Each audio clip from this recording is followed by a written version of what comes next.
sons of Aaron took either of them his censer, and put fire therein, and put incense thereon, and offered strange fire before the Lord, which he commanded them not. And there went out fire from the Lord, and devoured them, and they died before the Lord. Then Moses said unto Aaron, This is it, that the Lord spake, saying, I will be sanctified in them that come nigh me, and before all the people I will be glorified. And Aaron held his peace. And Moses called Mishael and Elzaphan, the sons of Uzziel, the uncle of Aaron, and said unto them, Come near, carry your brethren from before the sanctuary out of the camp. So they went near and carried them and their coats out of the camp, as Moses had said. And Moses said unto Aaron and unto Eleazar and unto Ithamar his sons, Uncover not your heads, neither rend your clothes, lest ye die, and lest wrath come upon all the people. But let your brethren, the whole house of Israel, bewail the burning which the Lord hath kindled. And ye shall not go out from the door of the tabernacle of the congregation, lest ye die, for the anointing oil of the Lord is upon you. And they did according to the word of Moses. And the Lord spake unto Aaron, saying, Do not drink wine nor strong drink, thou nor thy sons with thee, when ye go into the tabernacle of the congregation, lest ye die.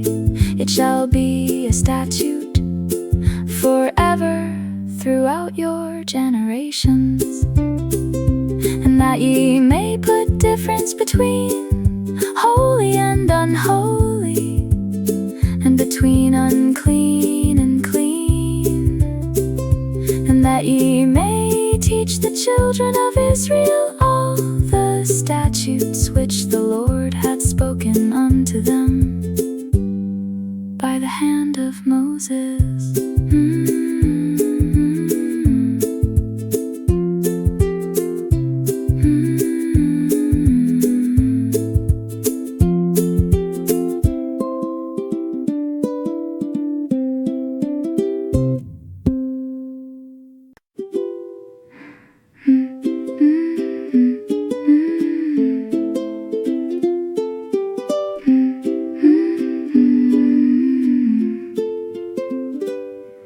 And Moses spake unto Aaron and unto Eleazar and unto Ithamar his sons that were left, Take the meat offering that remaineth of the offerings of the Lord made by fire, and eat it without leaven beside the altar, for it is most holy. And ye shall eat it in the holy place, because it is thy due, and thy sons' due of the sacrifices of the Lord made by fire, for so I am commanded. And the wave breast and heave shoulder shall ye eat in a clean place, thou and thy sons and thy daughters with thee, for they be thy due. And thy sons' due which are given out of the sacrifices of peace offerings of the children of Israel.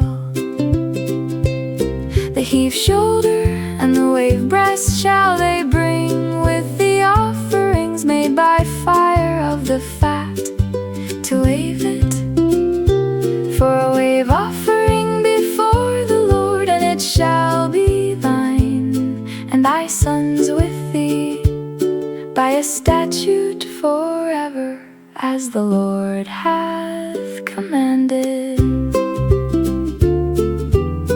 And Moses diligently sought the goat of the sin offering, and behold, it was burnt, and he was angry with Eleazar. And Ithamar the sons of Aaron, which were left alive, saying, Wherefore have ye not eaten the sin offering in the holy place, seeing it is most holy? And God hath given it you to bear the iniquity of the congregation, to make atonement for them before the Lord. Behold, the blood of it was not brought in within the holy place. Ye should indeed have eaten it in the holy place, as I commanded. And Aaron said unto Moses, Behold, this day have they offered their sin offering and their burnt offering before the Lord, and such things have befallen me.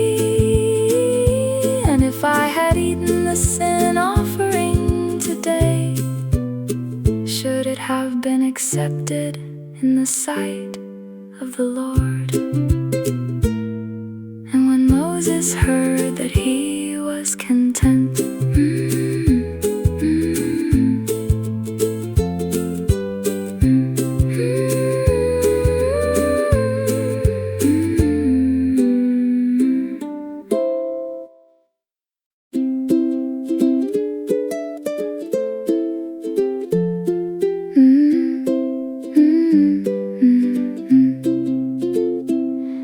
And the Lord spake unto Moses and to Aaron, saying unto them, Speak unto the children of Israel, saying, These are the beasts which ye shall eat among all the beasts that are on the earth. Whatsoever parteth the hoof, and is cloven-footed, and cheweth the cud, among the beasts that shall ye eat. Nevertheless, these shall ye not eat of them that chew the cud, or of them that divide the hoof, as the camel, because he cheweth the cud, but divideth not the hoof, he is unclean unto you. And the coney, because he cheweth the cud, but divideth not the hoof, he is unclean unto you. And the hare, because he cheweth the cud, but divideth not the hoof, he is unclean unto you. And the swine, though he divide the hoof, and be cloven-footed, yet he cheweth not the cud, he is unclean to you. Of their flesh shall ye not eat, and their carcase shall ye not touch, they are unclean to you. These shall ye eat of all that are in the waters, or whatsoever hath fins and scales in the waters, in the seas and in the rivers, them shall ye eat. And all that have not fins and scales in the seas and in the rivers, of all that move in the waters, and of any living thing which is in the waters, they shall be an abomination unto you. They shall be even an abomination unto you. Ye shall not eat of their flesh, but ye shall have their carcasses. An abomination whatsoever hath no fins nor scales in the waters, that shall be an abomination unto you. And these are they which ye shall have in abomination among the fowls, they shall not be eaten, they are an abomination: the eagle, and the ossifrage, and the osprey, and the vulture, and the kite after his kind, every raven after his kind, and the owl, and the night hawk, and the cuckoo, after his kind, and the little owl, and the cormorant, and the great owl, and the swan, and the pelican, and the gier eagle, and the stork, the heron after her kind, and the lapwing and the bat.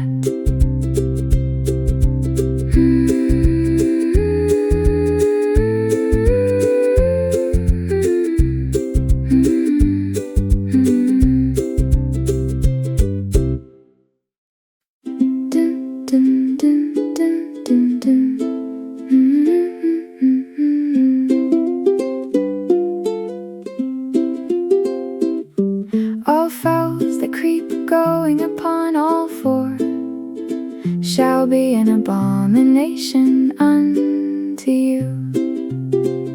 Yet these may ye eat of every flying, creeping thing that goeth upon all four, which have legs above their feet, to leap withal upon the earth. Even these of them ye may eat: the locust after his kind, and the bald locust after his kind, and the beetle after his kind, and the grasshopper after his kind. But all other flying, creeping things which have 4 feet shall be an abomination unto you. And for these ye shall be unclean: whosoever toucheth the carcase of them shall be unclean until the even. And whosoever beareth aught of the carcase of them shall wash his clothes and be unclean until the even. The carcases of every beast which divideth the hoof, and is not cloven-footed, nor cheweth the cud, are unclean unto you. Every one that toucheth them shall be unclean. And whatsoever goeth upon his paws among all manner of beasts that go on all 4, those are unclean unto you. Whoso toucheth their carcase shall be unclean until the even.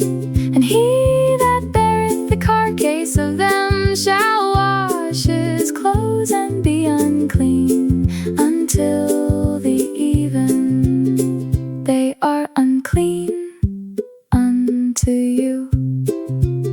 These also shall be unclean unto you among the creeping things that creep upon the earth: the weasel and the mouse, and the tortoise after his kind, and the ferret and the chameleon, and the lizard and the snail and the mole. These are unclean to you among all that creep: whosoever doth touch them when they be dead shall be unclean until the even. And upon whatsoever any of them when they are dead doth fall, it shall be unclean, whether it be any vessel of wood, or raiment, or skin, or sack. Whatsoever vessel it be wherein any work is done, it must be put into water, and it shall be unclean until the even. So it shall be cleansed. And every earthen vessel whereinto any of them falleth, whatsoever is in it shall be unclean, and ye shall break it.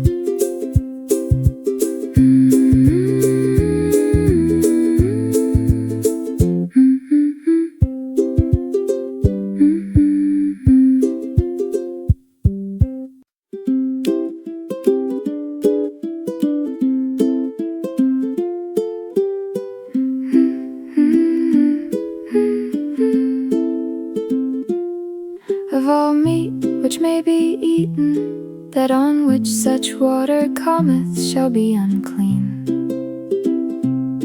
And all drink that may be drunk in every such vessel shall be unclean. And everything whereupon any part of their carcase falleth shall be unclean. Whether it be oven or ranges for pots, they shall be broken down, for they are unclean, and shall be unclean unto you. Nevertheless, a fountain or pit wherein there's plenty of water shall be clean. But that which toucheth their carcase shall be unclean. And if any part of their carcase fall upon any sowing seed, which is to be sown, it shall be clean. But if any water be put upon the seed, and any part of their carcase fall thereon, it shall be unclean unto you. And if any beast of which ye may die, he that toucheth the carcase thereof shall be unclean until the even. And he that eateth of the carcase of it shall wash his clothes and be unclean until the even. He also that beareth the carcase of it shall wash his clothes and be unclean until the even. And every creeping thing that creepeth upon the earth shall be an abomination, it shall not be eaten. Whatsoever goeth upon the belly, and whatsoever goeth upon all four, or whatsoever hath more feet among all creeping things that creep upon the earth, them ye shall not eat, for they are an abomination. Ye shall not make yourselves abominable with any creeping thing that creepeth, neither shall ye make yourselves unclean with them, that ye should be defiled thereby. For I am the Lord your God. Ye shall therefore sanctify yourselves, and ye shall be holy. For I am holy, neither shall ye defile yourselves with any manner of creeping thing that creepeth upon the earth. For I am the Lord that bringeth you up out of the land of Egypt to be your God. Ye shall therefore be holy, for I am holy. This is the law of the beast, and of the fowl, and of every living creature that moveth in the waters, and of every creature that creepeth upon the earth, to make a difference between the unclean and the clean, and between the beast that may be eaten and the beast that may not be eaten.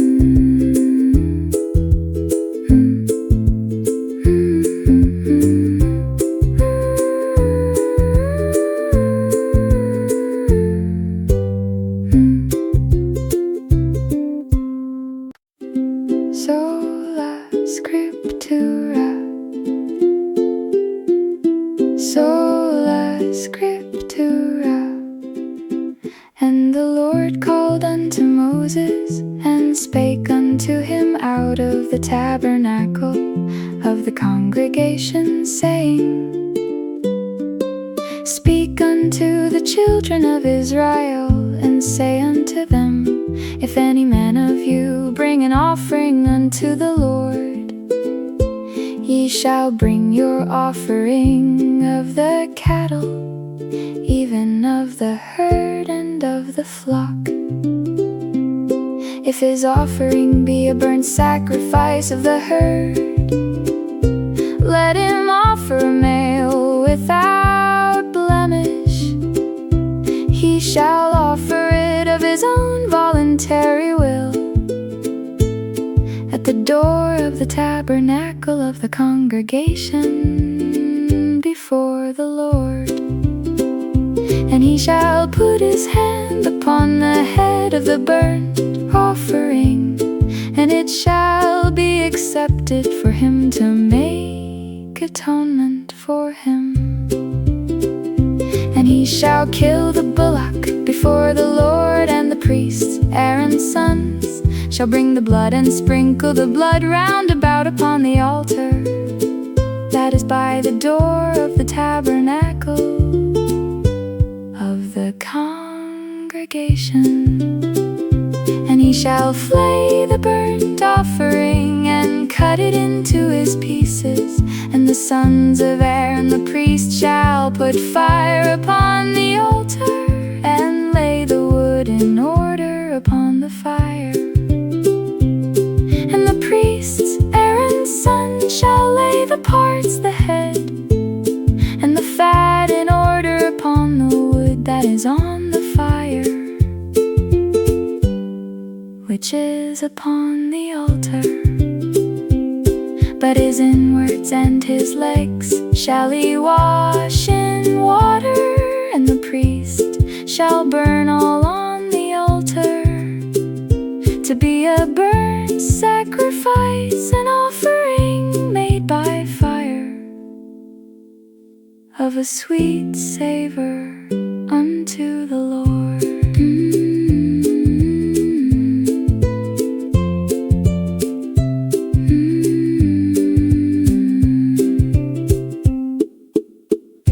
Sa-da-dum, da-da-dum, sa-da-da-da-dum, sola scriptura.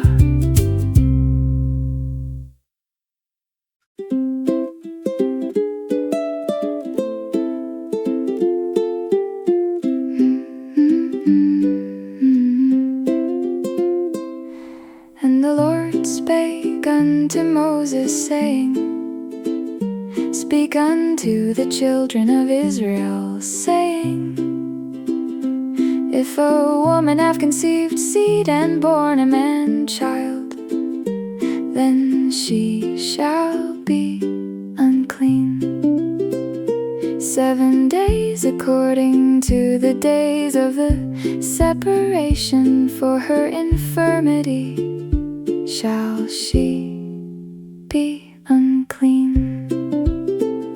And in the 8th day the flesh of his foreskin shall be circumcised, and she shall then continue in the blood of her purifying 33 days. She shall touch no hallowed thing, nor come into the sanctuary until the days of her purifying be fulfilled. But if she bear a maid child, then she shall be unclean 2 weeks, as in her separation, and she shall continue in the blood of her purifying 66 days. And when the days of her purifying are fulfilled, for a son or for a daughter, she shall bring a lamb of the first year for a burnt offering, and a young pigeon or a turtle dove for a sin offering unto the door of the tabernacle of the congregation unto the priest, who shall offer it before the Lord and make an atonement for her. And she shall be cleansed from the issue of her blood. This is the law for her that hath borne a male or a female. And if she be not able to bring a lamb, then she shall bring 2 turtles or 2 young pigeons, the one for the burnt offering and the other for a sin offering. And the priest shall make an atonement for her, and she shall be clean.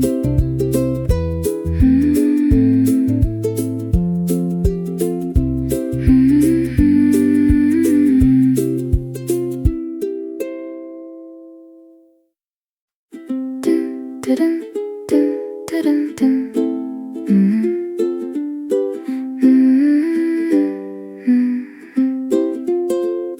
And if his offering be of the flocks, namely of the sheep or of the goats, for a burnt sacrifice he shall bring it a male without blemish, and he shall kill it on the side of the altar northward before the Lord. And the priest, Aaron's son, shall sprinkle his blood round about upon the altar.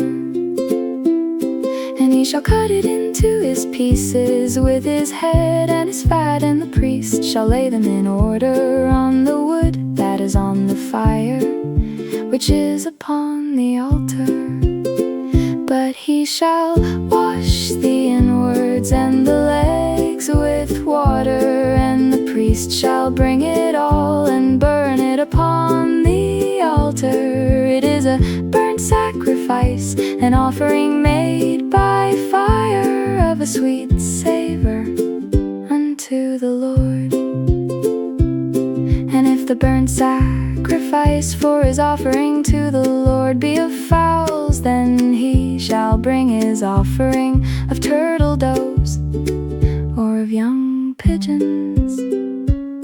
And the priest shall bring it unto the altar, and wring off his head, and burn it on the altar, and the blood thereof shall be wrung out at the side of the altar. And he shall pluck away his crop with his feathers, and cast it beside the altar on the east part, by the place of the ashes. And he shall cleave it with the wings thereof, but shall not divide it asunder. And the priest shall burn it upon the altar, upon the wood that is upon the fire. It is a burnt sacrifice, an offering made by fire, of a sweet savor unto the Lord.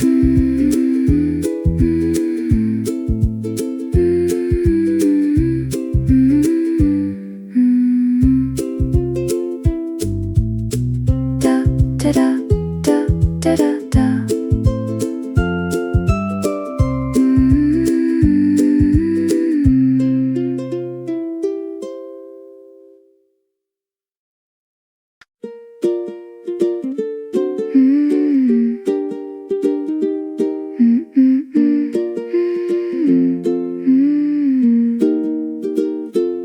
And the Lord spake unto Moses and Aaron, saying,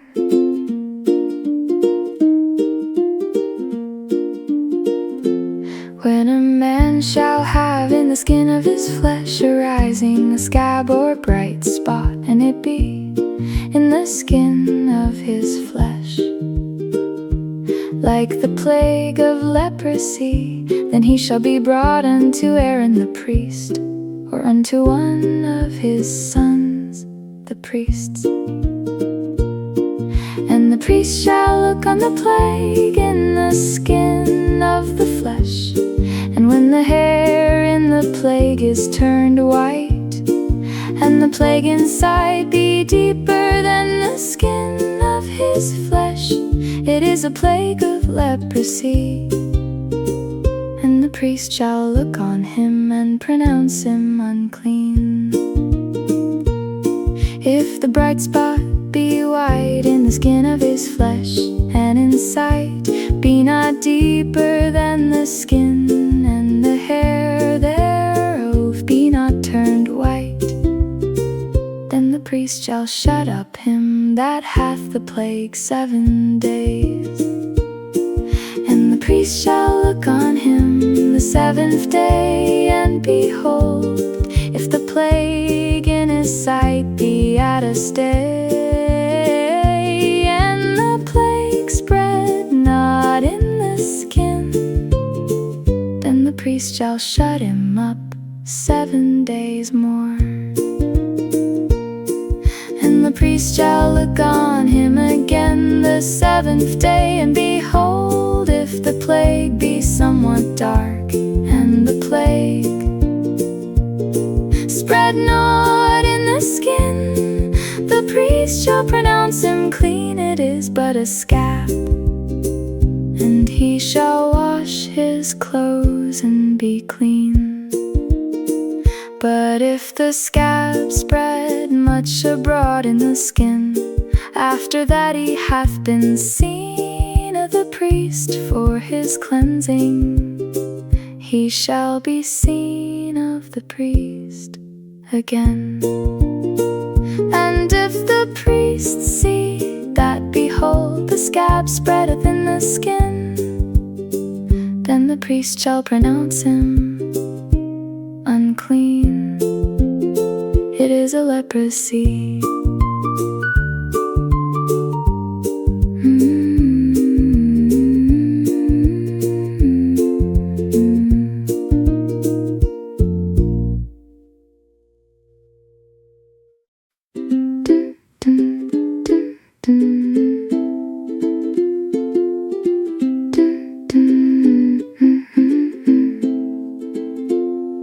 When the plague of leprosy is in a man, then he shall be brought unto the priest.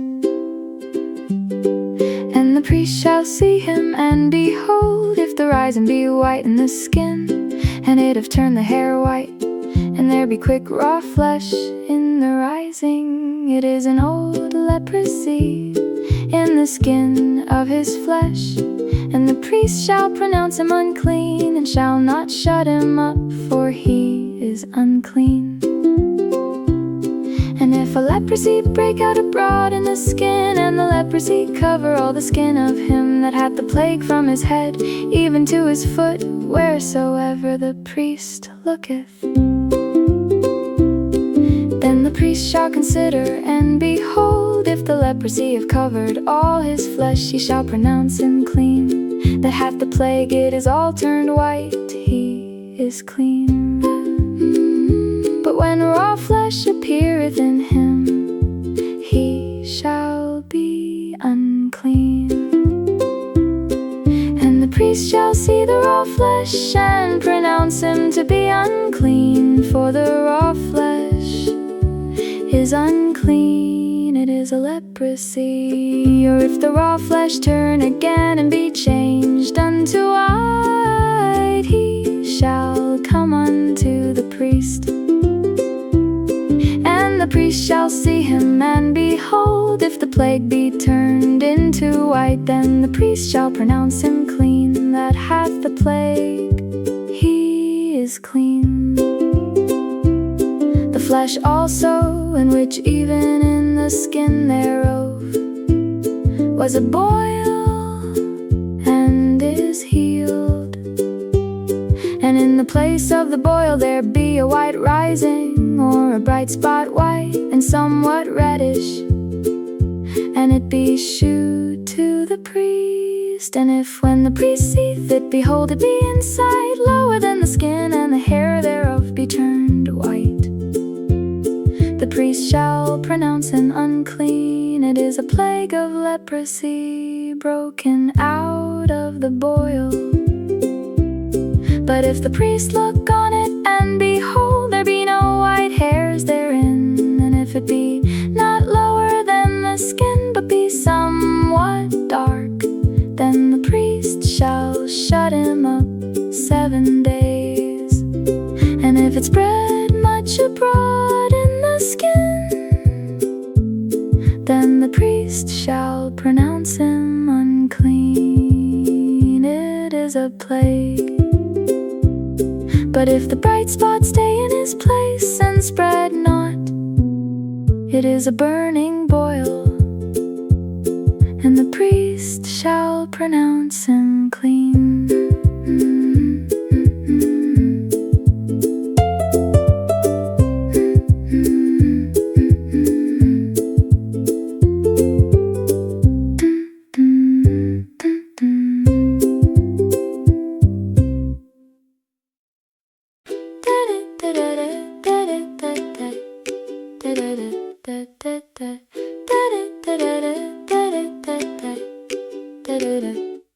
Or if there is any flesh in the skin where there is a hot burning, and the quick flesh that burns has a white bright spot, somewhat reddish or white, Then the priest shall look upon it and look if the hair in the bright spot is turned white, and it is in sight, deeper than the skin. It is a leprosy broken out of the burning, therefore the priest shall pronounce him unclean.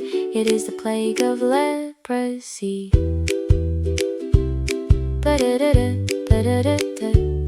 But if the priest looks on it and look, there is no white hair in the bright spot, and it is no lower than the other skin, but is somewhat dark, then the priest shall shut him up 7 days.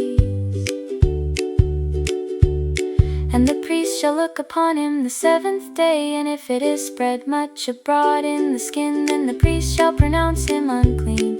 It is the plague of leprosy. And if the bright spot stays in his place and spreads not in the skin, but it is somewhat dark, it is a rising of the burning, and the priest shall pronounce him clean, for it is an inflammation of the burning. If a man or a woman has a plague upon the head or the beard,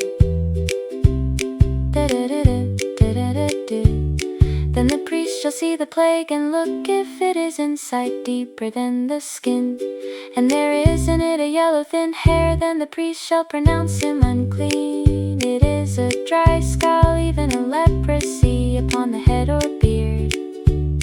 And if the priest looks on the plague of the scowl and look, it is not in sight, deeper than the skin, and that there is no black hair in it, then the priest shall shut up him that has the plague of the scowl 7 days. And in the 7th day the priest shall look on the plague and look if the scowl spreads not, and there is in it no yellow hair, and the scowl is not in sight, deeper than the skin. He shall be shaven, but the scowl shall he not shave. And the priest shall shut up him that has the scowl 7 days more. And in the 7th day the priest shall look on the scowl and look if the scowl is not spread in the skin, nor is in sight, deeper than the skin, then the priest shall pronounce him clean, and he shall wash his clothes and be clean. But if the scowl spreads much in the skin after his cleansing, then the priest shall look on him and look if the scowl is spread in the skin, nor is in sight, deeper than the skin, then the priest shall pronounce him clean, and he shall wash his clothes and be clean. But if the scowl spreads much in the skin after his cleansing, then the priest shall look on him and look if the scowl is spread in the skin, nor is in sight, deeper than the skin, then the priest shall pronounce him clean, and he shall wash his clothes and be clean. But if the scowl spreads much in the skin after his cleansing, then the priest shall look on him and look if the scowl is spread in the skin, nor is in sight, deeper than the skin, then the priest shall pronounce him clean, and he shall wash his clothes and be clean. But if the scowl spreads much in the skin after his cleansing,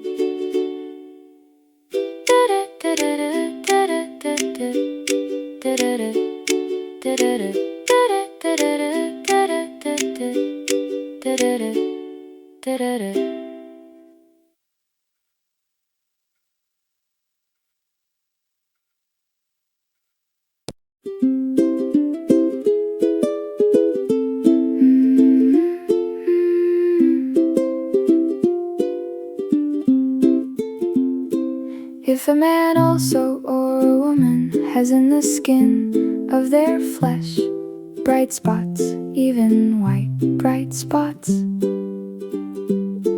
then the priest shall look and see if the bright spots in the skin of their flesh are darkish white. It is a freckled spot that grows in the skin. He is clean. And the man whose hair is fallen off his head, he is bald, yet is he clean.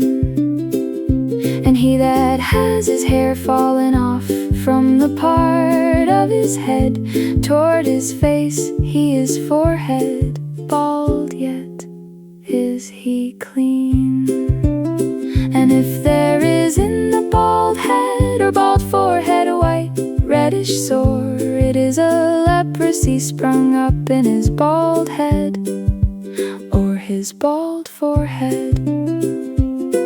Then the priest shall look upon it and see if the rising of the sore is white reddish in his bald head or in his bald forehead, as the leprosy appears in the skin of the flesh. He is a leprous man, he is unclean. The priest shall pronounce him utterly unclean. His plague is in his head. And the leper in whom the plague is, his clothes shall be rent, and his head bare. And he shall put a covering upon his upper lip, and shall cry, unclean, unclean. All the days wherein the plague shall be in him, he shall be defiled. He is unclean. He shall dwell alone outside the camp, shall his habitation be.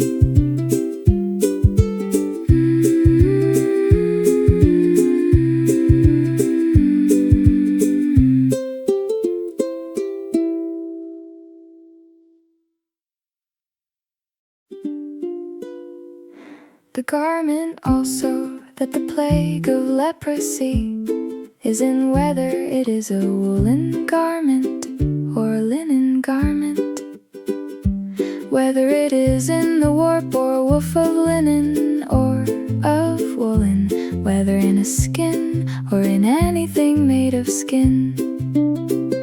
And if the plague is greenish or reddish in the garment or in the skin, either in the warp or in the woof or anything of skin, it is a plague of leprosy, and shall be showed to the priest. And the priest shall look upon the plague, and shut up it that has the plague 7 days.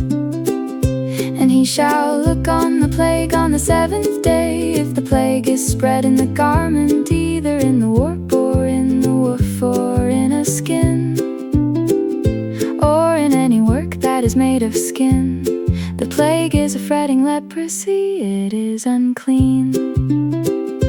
He shall therefore burn that garment, whether warp or woof, in woolen or in linen, or anything of skin, wherein the plague is for it is a fretting leprosy. It shall be burnt in the fire. And if the priest shall look and behold, the plague is not spread in the garment, either in the warp or in the woof or in anything of skin, then the priest shall command that they wash the thing wherein the plague is, and he shall shut it up 7 days more. And the priest shall look on the plague after that it is washed, and behold, if the plague has not changed its color, and the plague is not spread, it is unclean. You shall burn it in the fire. It is fret inward, whether it is bare within or without. And if the priest looks and behold, the plague is somewhat dark after the washing of it, then he shall rend it out of the garment or out of the skin, or out of the warp or out of the woof. And if it appears still in the garment, either in the warp or in the woof or in anything of skin, it is a spreading plague. You shall burn that wherein the plague is with fire. And the garment, either warp or woof or anything of skin, which you shall wash, if the plague is departed from them, then it it shall be washed the second time, and shall be clean. This is the law of the plague of leprosy, in a garment of woolen or linen, either in the warp or woof, or anything of skins, to pronounce it clean, or to pronounce it unclean.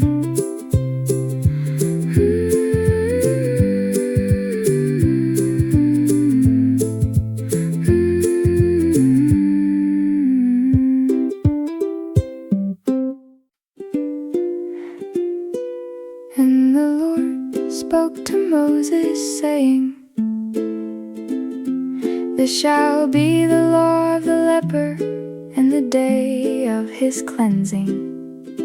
He shall be brought to the priest, and the priest shall go out of the camp, and the priest shall look, and behold, if the plague of leprosy is healed in the leper, then shall the priest command to take for him that is to be cleansed 2 birds alive and clean, and cedar wood and scarlet and hyssop. And the priest shall command that one of the birds be killed in an earthen vessel over running water. As for the living bird, he shall take it, and the cedar wood and the scarlet and the hyssop, and shall dip them, and the living bird in the blood of the bird that was killed over the running water. And he shall sprinkle upon him that is to be cleansed from the leprosy 7 times, and shall pronounce him clean, and shall let the living bird loose into the open field. And he that is to be cleansed shall wash his clothes, and shave off all his hair, and wash himself in water, that he may be clean. And after that he shall come into the camp, and shall stay abroad out of his tent 7 days. But it shall be on the 7th day that he shall shave all his hair off his head, and his beard and his eyebrows, even all his hair, he shall shave off, and he shall wash his clothes also. He shall wash his flesh in water, and he shall be clean. And on the 8th day he shall take 2 lambs without blemish, and 1 ewe lamb of the first year without blemish, and 3/10 deals of fine flour for a meat offering mingled with oil, and 1 log of oil. And the priest that makes him clean shall present the man that is to be made clean in those things before the Lord at the door of the tabernacle of the congregation.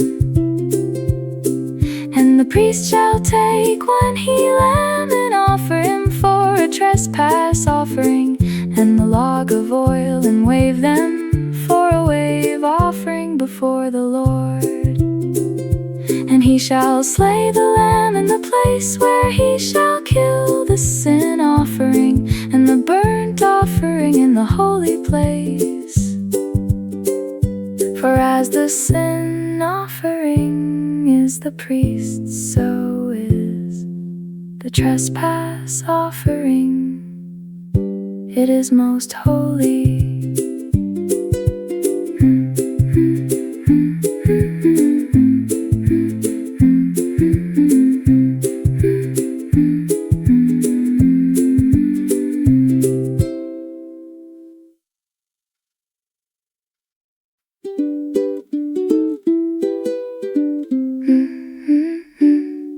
And the priest shall take some of the blood of the trespass offering, and the priest shall put it upon the tip of the right ear of him that is to be cleansed, and upon the thumb of his right hand, and upon the great toe of his right foot.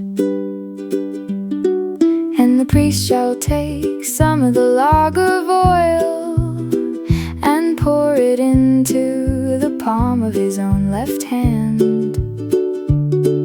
And the priest shall dip his right finger in the oil that is in his left hand, and shall sprinkle of the oil with his finger 7 times before the Lord. And of the rest of the oil that is in his hand shall the priest put upon the tip of the right ear of him that is to be cleansed, and upon the thumb of his right hand, and upon the great toe of his right foot, upon the blood of the trespass offering. And the remnant of the oil that is in the priest's hand he shall pour upon the head of him that is to be cleansed, and the priest shall make an atonement for him before the Lord. And the priest shall offer the sin offering and make an atonement for him that is to be cleansed from his uncleanness, and afterward he shall kill the burnt offering. And the priest shall offer the burnt offering and the meat offering upon the altar, and the priest shall make an atonement for him, and he shall be clean. And if he is poor and cannot get so much, then he shall take 1 lamb for a trespass offering, to be waved to make an atonement for him, and 1/10 deal of fine flour mingled with oil for a meat offering, and a log of oil. And 2 turtle doves or 2 young pigeons, such as he is able to get, and the one shall be a sin offering, and the other a burnt offering. And he shall bring them on the 8th day for his cleansing to the priest, to the door of the tabernacle of the congregation before the Lord. And the priest shall take the lamb of the trespass offering and the log of oil, and the priest shall wave them for a wave offering before the Lord.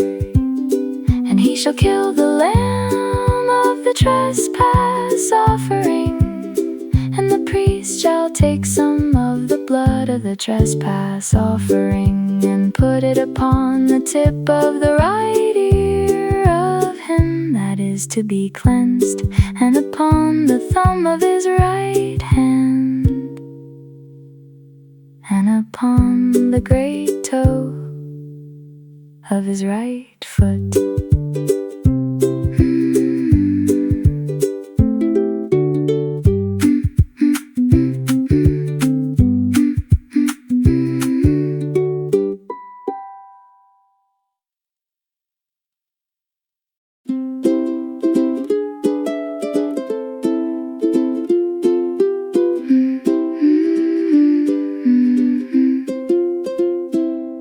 And the priest shall pour the oil into the palm of his own left hand, and the priest shall sprinkle with his right finger some of the oil that is in his left hand 7 times before the Lord.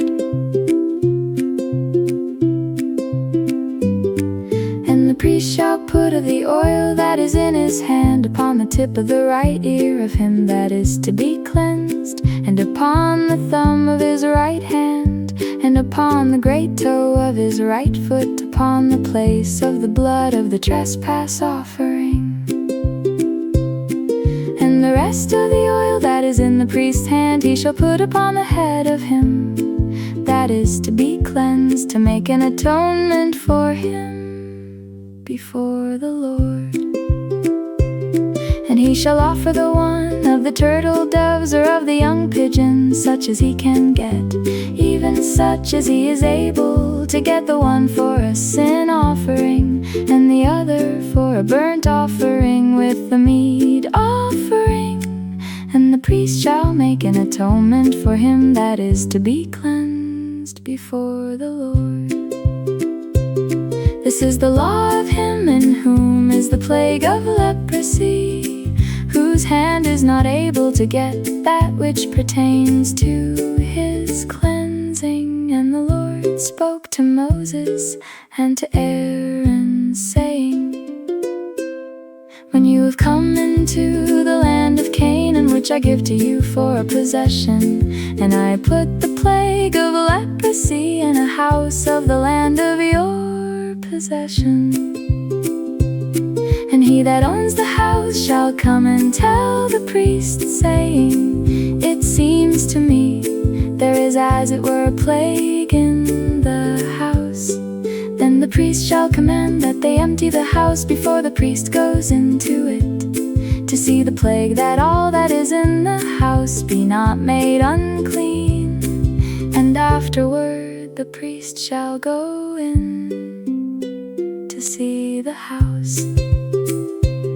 And he shall look on the plague, and behold, if the plague is in the walls of the house, with hollow strakes, greenish or reddish, which in sight are lower than the wall, then the priest shall go out of the house to the door of the house, and shut up the house 7 days. And the priest shall come again the 7th day, and shall look, and behold, if the plague is spread in the walls of the house, then the priest shall command that they take away the stones in which the plague is, and they shall cast them into an unclean place outside the city. And he shall cause the house to be scraped within round about, and they shall pour out the dust that they scrape off outside the city into an unclean place. And they shall take other stones and put them in the place of those stones, and he shall take other mortar and shall plaster the house.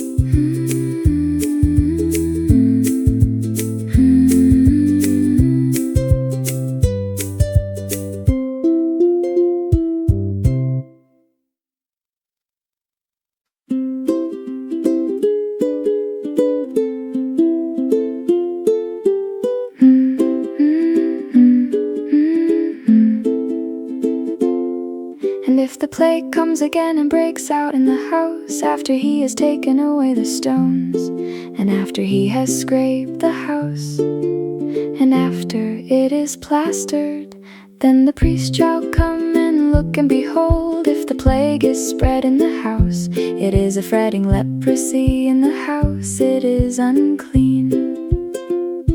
And he shall break down the house, the stones of it, and the timber of it, and all the mortar of the house, and he shall carry them forth out of the city into an unclean place.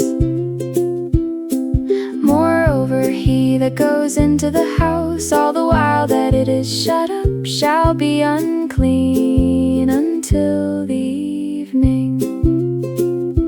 And he that lies in the house shall wash his clothes, and he that eats in the house shall wash his clothes. And if the priest shall come in and look upon it, and behold, the plague is not spread in the house after the house was plastered, then the priest shall pronounce the house clean, because the plague is healed. And he shall take to cleanse the house 2 birds and cedar wood and scarlet and hyssop. And he shall kill the one of the birds in an earthen vessel over running water. And he shall take the cedar wood and the hyssop and the scarlet and the living bird, and dip them in the blood of the slain bird and in the running water, and sprinkle the house 7 times. And he shall cleanse the house with the blood of the bird, and with the running water, with the living bird, and with the cedar wood, and with the hyssop, and with the scarlet. But he shall let go the living bird out of the city into the open fields, and make an atonement for the house, and it shall be clean. This is the law for all manner of plague of leprosy and scald, and for the leprosy of a garment and of a house, and for a rising, and for a scab, and for a bright spot, to teach when it is unclean and when it is clean. This is the law of leprosy.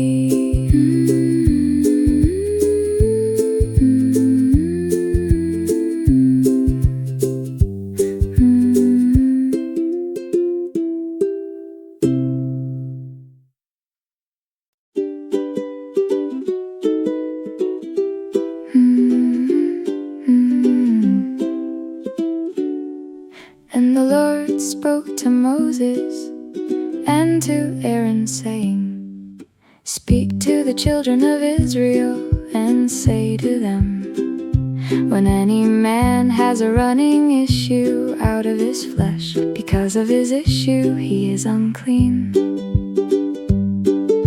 And this shall be his uncleanness in his issue, whether his flesh runs with his issue, or his flesh is stopped from his issue. It is his uncleanness. Every bed whereon he lies that has the issue is unclean, and everything whereon he sits shall be unclean. And whoever touches his bed shall wash his clothes, and bathe himself in water, and be unclean until the evening. And he that sits on anything whereon he sat that has the issue shall wash his clothes, and bathe himself in water, and be unclean until the evening. And he that touches the flesh of him that has the issue shall wash his clothes, and bathe himself in water, and be unclean until the evening. And if he that has the issue spits upon him that is clean, then he shall wash his clothes, and bathe himself in water, and be unclean until the evening. And what saddle soever he rides upon that has the issue shall be unclean. And whoever touches anything that was under him shall be unclean until the evening. And he that bears any of those things shall wash his clothes, and bathe himself in water, and be unclean until the evening. And whomever he touches that has the issue, and has not rinsed his hands in water, he shall wash his clothes, and bathe himself in water, and be unclean until the evening. And the vessel of earth that he touches which has the issue shall be broken, and every vessel of wood shall be rinsed in water.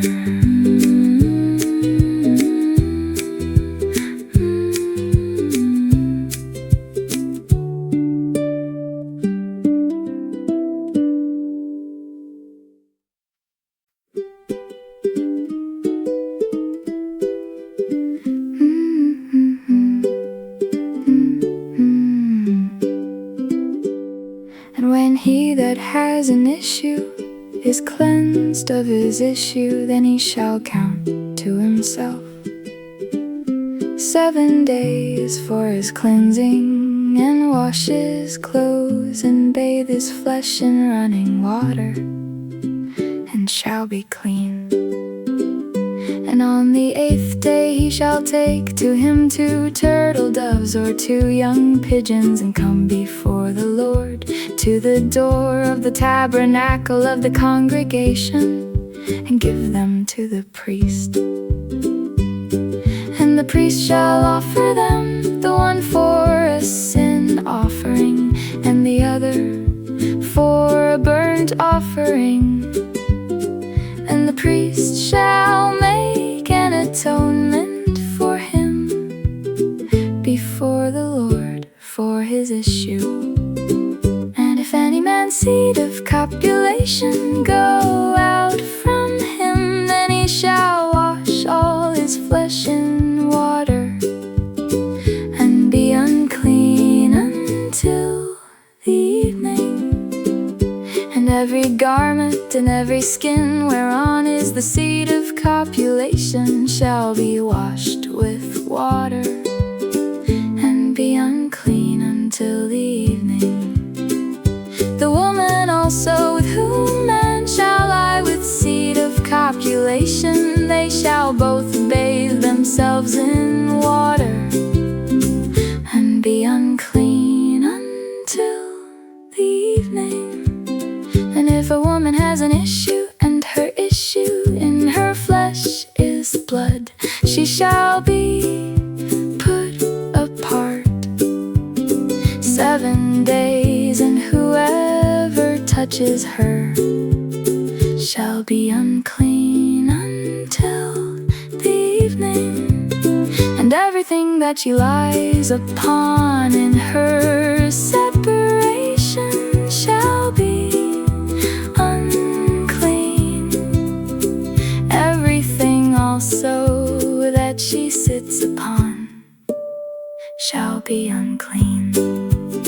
And whoever touches her bed shall wash his clothes and bathe himself in water, and be unclean until the evening.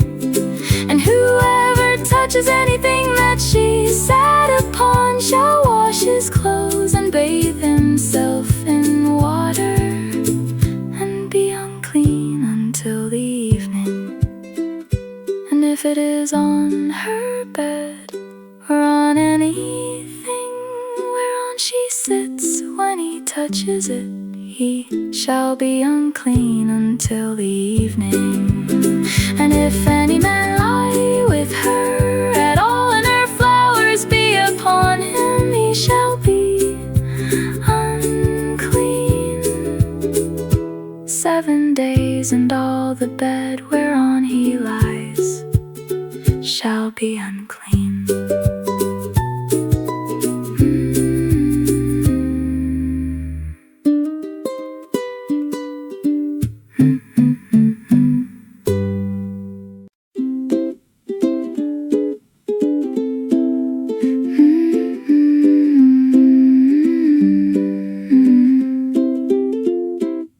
And if a woman has an issue of her blood many days out of the time of her separation, or if it runs beyond the time of her separation, all the days of the issue of her uncleanness shall be as the days of her separation. She shall be unclean. Every bed on which she lies all the days of her issue shall be to her as the bed of her separation. And whatever she sits upon shall be unclean as the uncleanness of her separation. And whoever touches those things shall be unclean, and shall wash his clothes and bathe himself in water, and be unclean until the evening.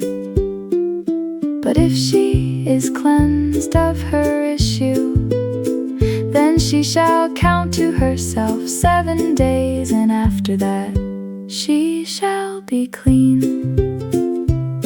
And on the 8th day she shall take to her 2 turtle doves or 2 young pigeons, and bring them to the priest, to the door of the tabernacle of the congregation. And the priest shall offer the one for a sin offering, and the other for a burnt offering. And the priest shall make an atonement for her before the Lord for the issue of her uncleanness. Thus shall you separate the children of Israel from their uncleanness, that they die not in their uncleanness when they defile my tabernacle that is among them. This is the law of him that has an issue, and of him whose seed goes from him and is defiled therewith, and of her that is sick of her flowers, and of him that has an issue of the man, and of the woman, and of him that lies with her that is unclean.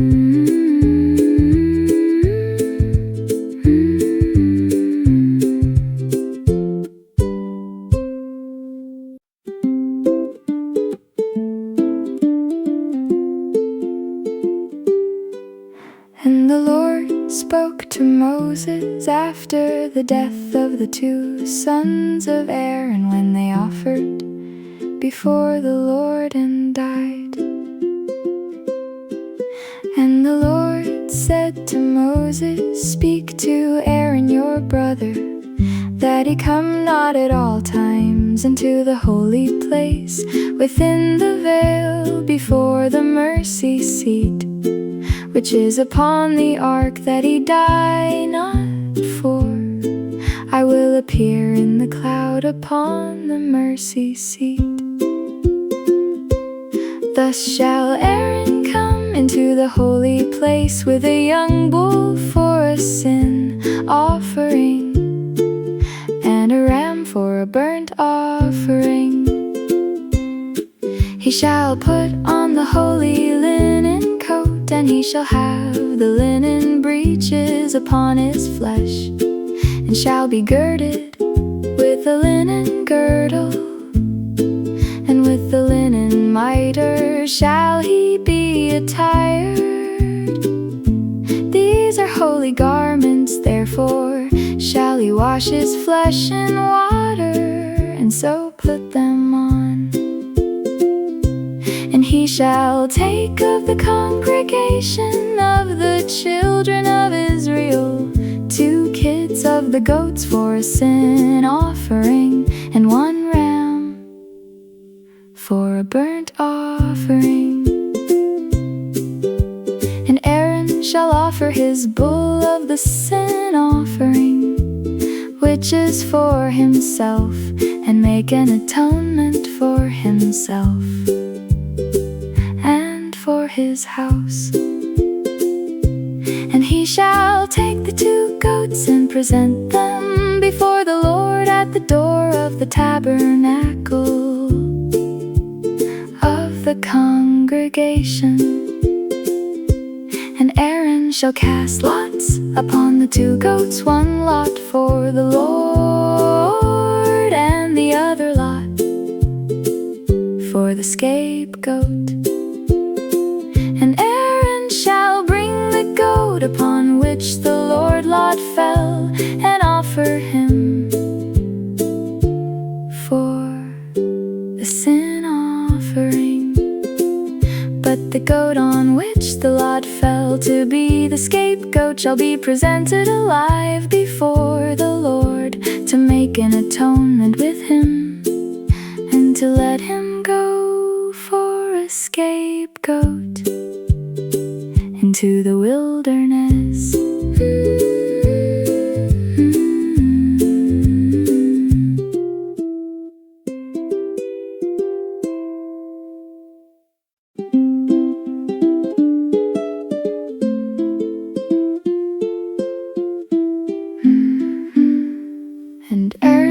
shall bring the bull of the sin offering, which is for himself, and shall make an atonement for himself and for his house, and shall kill the bull of the sin offering, which is for himself.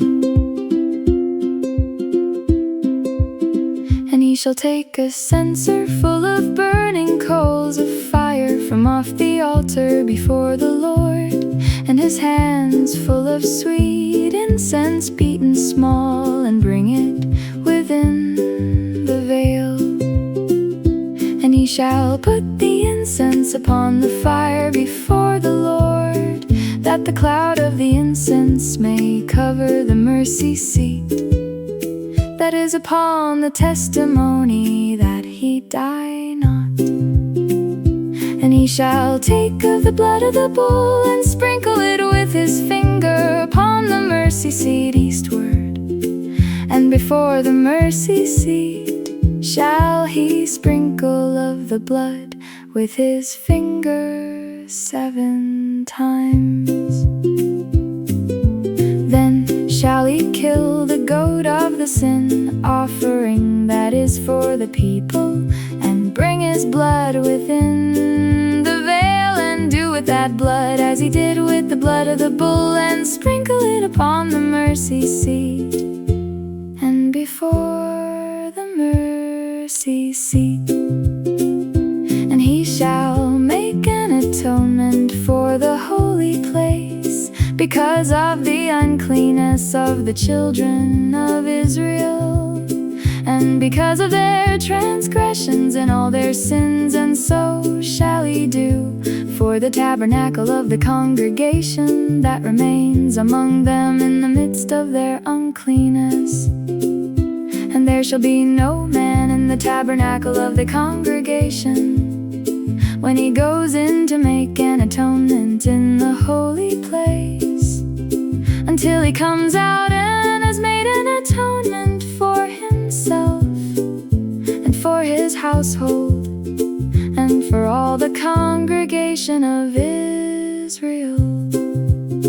And he shall go out to the altar that is before the Lord, and make an atonement for it, and shall take of the blood of the bull and of the blood of the goat, and put it upon the horns of the altar round about. And he shall sprinkle of the blood upon it with his finger 7 times, and cleanse it and hallow it from the uncleanness of the children of Israel. And when he has made an end of reconciling the holy place, and the tabernacle of the congregation, and the altar, he shall bring the live goat. And Aaron shall lay both his hands upon the head of the live goat, and confess over him all the iniquities of the children of Israel, and all their transgressions in all their sins, putting them upon the head of the goat, and shall send him away by the hand of a fit man into the wilderness. And the goat shall bear upon him all their iniquities to a land not inhabited, and he shall let go the goat in the wilderness.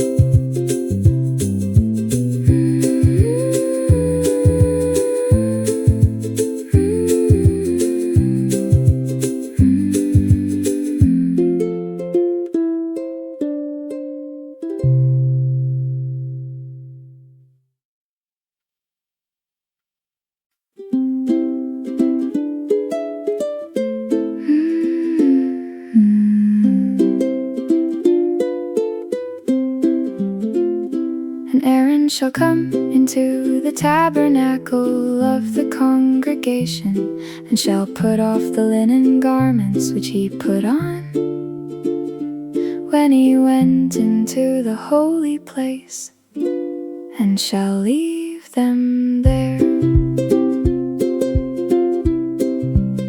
And he shall wash his flesh with water in the holy place, and put on his garments and come forth, and offer his burnt offering and the burnt offering of the people, and make an atonement for himself and for the people. And the fat of the sin offering shall he burn upon the altar. And he that let go the goat for the scapegoat shall wash his clothes, and bathe his flesh in water, and afterward come into the camp. And the bull for the sin offering, and the goat for the sin offering, whose blood was brought in to make atonement in the holy place, shall one carry forth outside the camp, and they shall burn in the fire their skins and their flesh and their dung. And he that burns them shall wash his clothes and bathe his flesh in water, and afterward he shall come into the camp.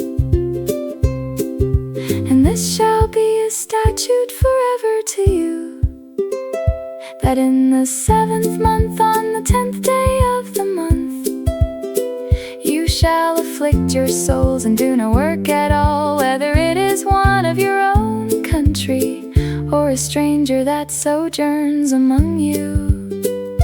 For on that day shall the priest make an atonement for you to cleanse you, that you may be clean from all your sins before the Lord. It shall be a Sabbath of rest to you, and you shall afflict your souls by a statute forever.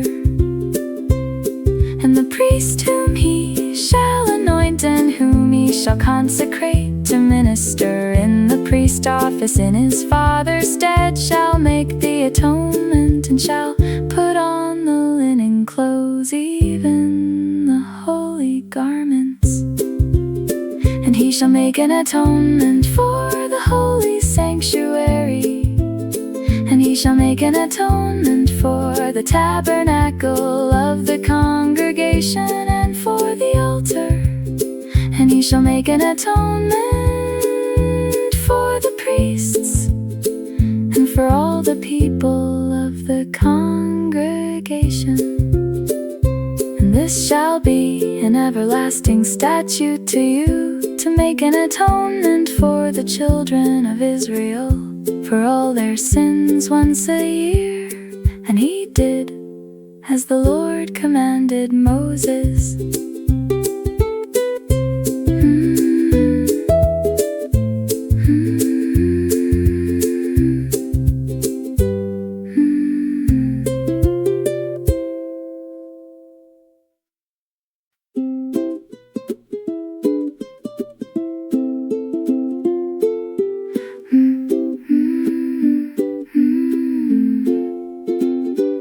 And the Lord spoke to Moses, saying, Speak to Aaron and to his sons and to all the children of Israel, and say to them, This is the thing which the Lord has commanded, saying, Whatever man there be of the house of Israel that kills an ox or lamb or goat in the camp, or that kills it out of the camp, and brings it not to the door of the tabernacle of the congregation, to offer an offering to the Lord before the tabernacle of the Lord, blood shall be imputed to that man. He has shed blood, and that man shall be cut off from among his people, to the end that the children of Israel may bring their sacrifices which they offer in the open field, even that they may bring them to the Lord, to the door of the tabernacle of the congregation, to the priest, and offer them for peace offerings to the Lord. And the priest priest shall sprinkle the blood upon the altar of the Lord at the door of the tabernacle of the congregation, and burn the fat for a sweet savor to the Lord. And they shall no more offer their sacrifices to devils, after whom they have gone a-whoring. This shall be a statute forever to them throughout their generations. And you shall say to them, whatever man there be of the house of Israel, or of the strangers which sojourn among you, that offers a burnt offering or sacrifice, and brings it not to the door of the tabernacle of the congregation to offer it to the Lord, even that man shall be cut off from among his people.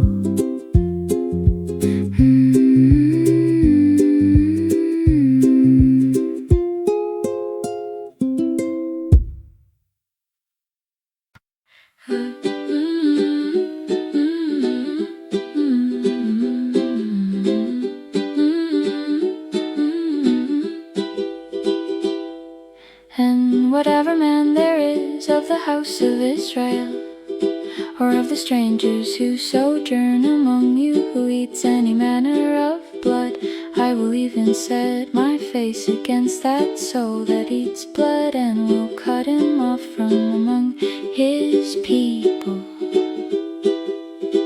For the life of the flesh is in the blood, and I have given it to you upon the altar to make an atonement for your souls. For it is the blood that makes an atonement for the soul.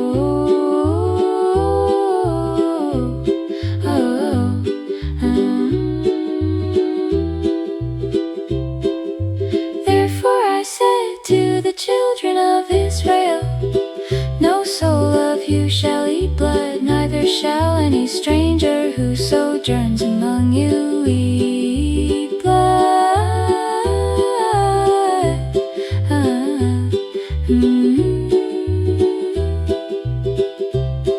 And whatever man there is of the children of Israel, or of the strangers who sojourn among you, who hunts and catches any beast or bird that may be eaten, he shall even pour out the blood of it, and cover it with dust.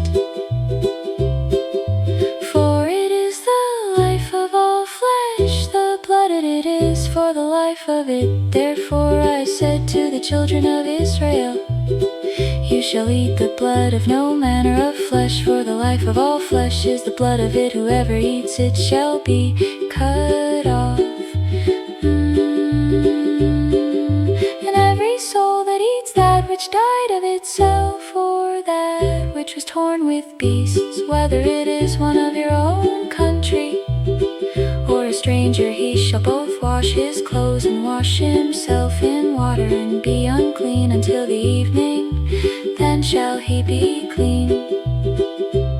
But if he washes them not, nor washes his flesh, then he shall bear his iniquity.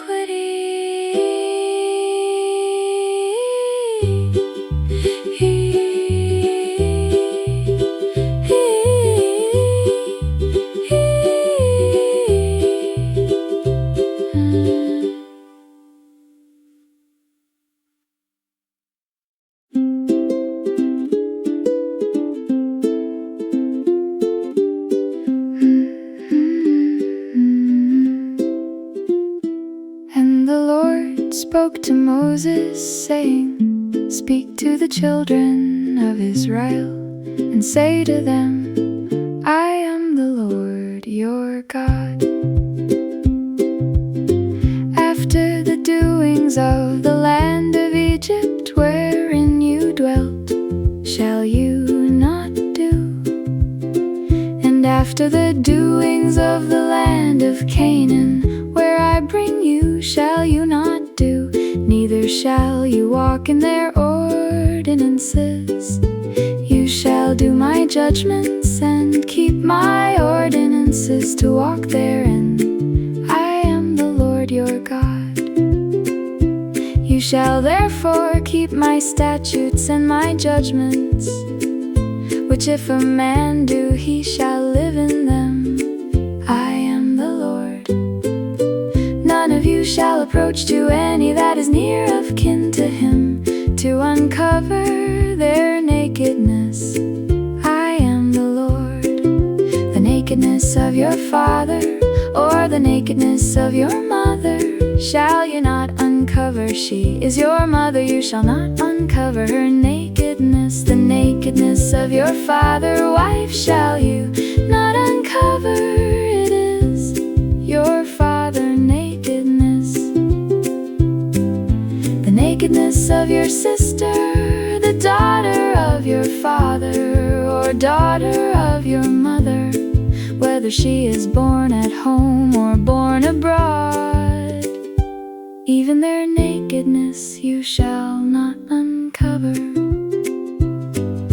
The nakedness of your son, daughter, or of your daughter, daughter, even their nakedness you shall not uncover, for theirs is your own nakedness. The nakedness of your father, wife, daughter, begotten of your father, she is your sister. You shall not uncover her nakedness. You shall not uncover the nakedness of your father's sister. She is your father, near kinswoman. You shall not uncover the nakedness of your mother's sister, for she is your mother, near kinswoman. You shall not uncover the nakedness of your father, brother. You shall not approach to his wife, she is your aunt. You shall not uncover the nakedness of your daughter-in-law, she is your son's wife. You shall not uncover her nakedness. You shall not uncover the nakedness of your brother, wife, it is your brother nakedness. You shall not uncover the nakedness of a woman and her daughter, neither shall you take her son, daughter, or her daughter, daughter, to uncover her nakedness, for they are her near kinswoman. It is a wickedness.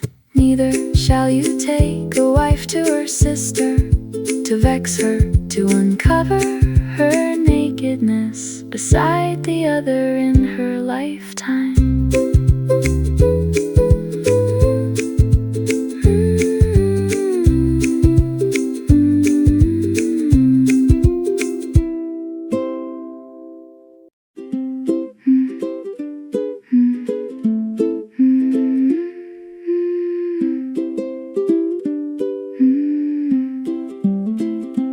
Also you shall not approach a woman to uncover her nakedness, as long as she is put apart for her uncleanness.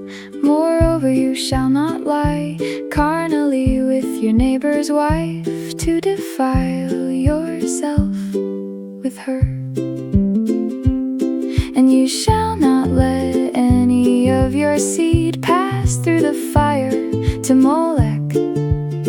Neither shall you profane the name of your God. I am the Lord. You shall not lie with mankind as with womankind, it is abomination. Neither shall you lie with any beast to defile yourself therewith. Neither shall any woman stand before a beast to lie down there too. It is confusion. Defile not yourselves in any of these things, for in all these the nations are defiled, which I cast out before defiled. Therefore I do visit the iniquity thereof upon it, and the land itself vomits out her inhabitants. You shall therefore keep my statutes and my judgments, and shall not commit any of these abominations, neither any of your own nation, nor any stranger that sojourns among you. For all these abominations have the men of the land done, which were before you, and the land is defiled, that the land vomit ye not out also when you defile it, as it vomited out the nations that were before you.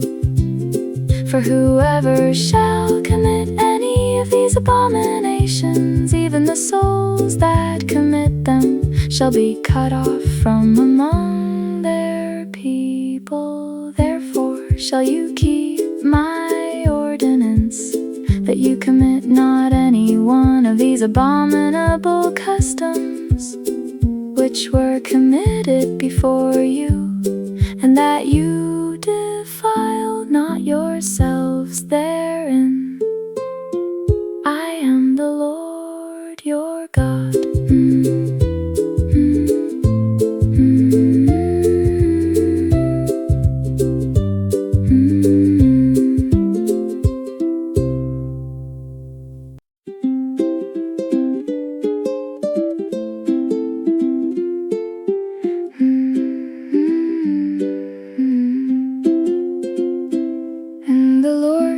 Spoke to Moses, saying, Speak to all the congregation of the children of Israel, and say to them, You shall be holy, for I the Lord your God am holy. You shall fear every man his mother and his father, and keep my Sabbaths. I am the Lord your God. Turn you not to idols, nor make to yourselves molten gods. I am the Lord your God. And if you offer a sacrifice of peace offerings to the Lord, you shall offer it at your own will. It shall be eaten the same day you offer it, and on the next day. And if any remain until the third day, it shall be burnt in the fire. And if it is eaten at all on the third day, it is abominable. It shall not be accepted. Therefore everyone that eats it shall bear his iniquity, because he has profaned the hallowed thing of the Lord. And that soul shall be cut off from among his people. And when you reap the harvest of your land, you shall not wholly reap the corners of your field, neither shall you gather the gleanings of your harvest. And you shall not glean your vineyard, neither shall you gather every grape of your vineyard. You shall leave them for the poor and stranger. I am the Lord your God. You shall not steal, neither deal falsely, neither lie one to another. And you shall not swear by my name falsely, neither shall you profane the name of your God. I am the Lord. You shall not defraud your neighbor, neither rob him. The wages of him that is hired shall not abide with you all night until the morning. You shall not curse the deaf, nor put a stumbling block before the blind, but shall fear your God. I am the Lord.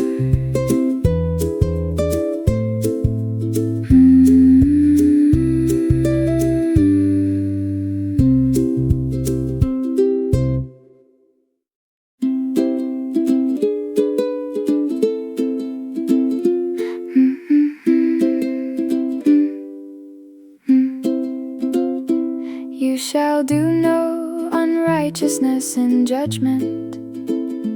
You shall not respect the person of the poor, nor honor the person of the mighty, but in righteousness shall you judge your neighbor.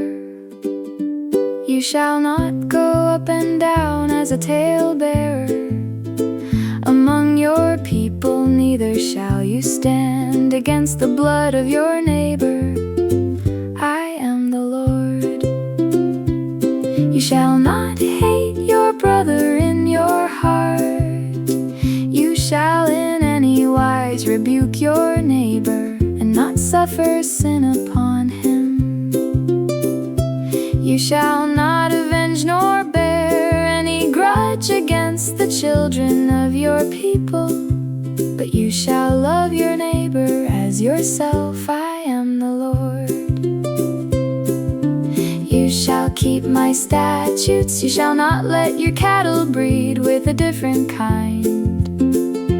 You shall not sow your field with mingled seed, neither shall a garment mingled of linen and woolen come upon you.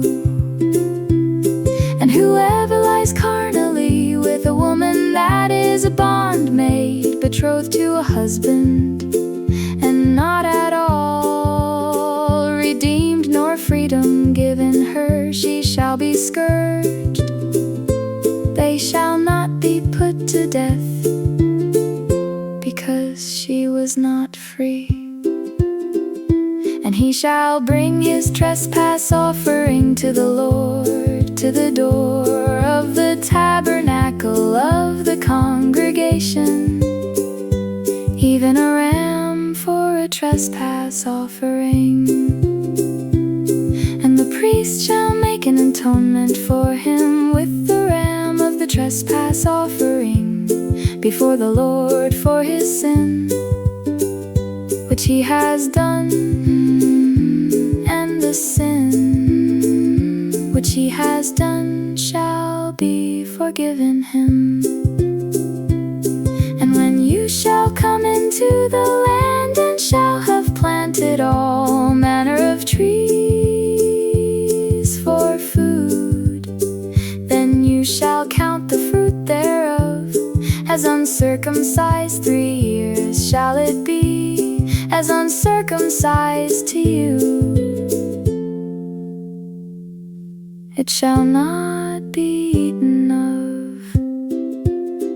But in the 4th year all the fruit thereof shall be holy, to praise the Lord withal. And in the 5th year shall you eat of the fruit thereof, that it may yield to you the increase thereof. I am the Lord your God.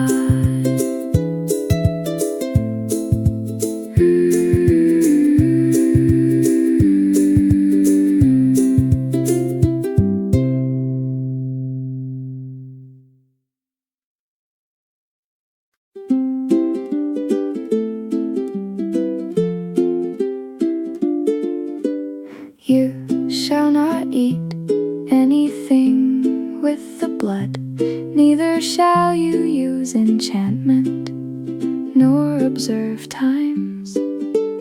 You shall not round the corners of your heads, neither shall you mar the corners of your beard. You shall not make any cuttings in your flesh for the dead, nor print any marks upon you.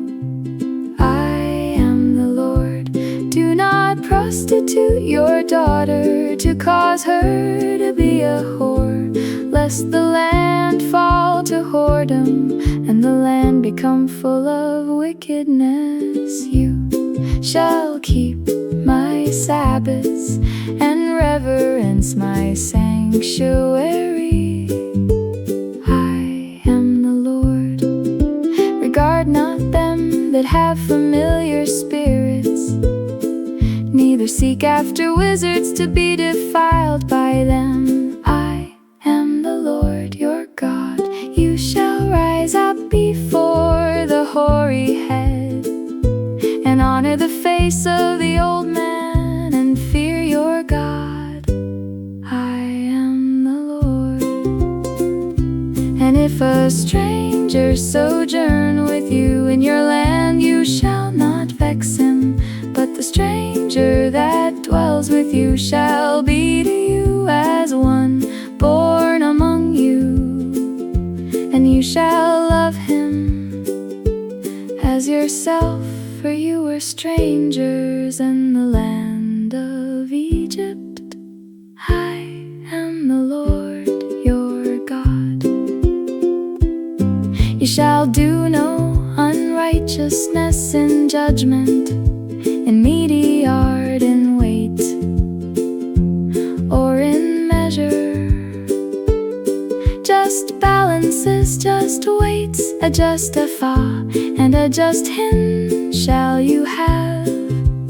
I am the Lord your God, which brought you out of the land of Egypt. Therefore shall you observe all my statutes and all my judgments, and do them. I am the Lord.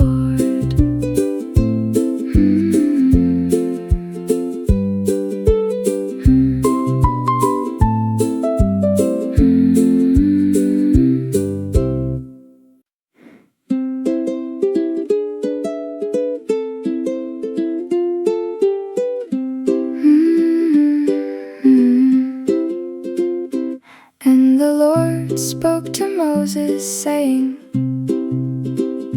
Again you shall say to the children of Israel, whoever he is of the children of Israel, or of the strangers that sojourn in Israel, that gives any of his seed to Molech, he shall surely be put to death. The people of the land shall stone him with stones.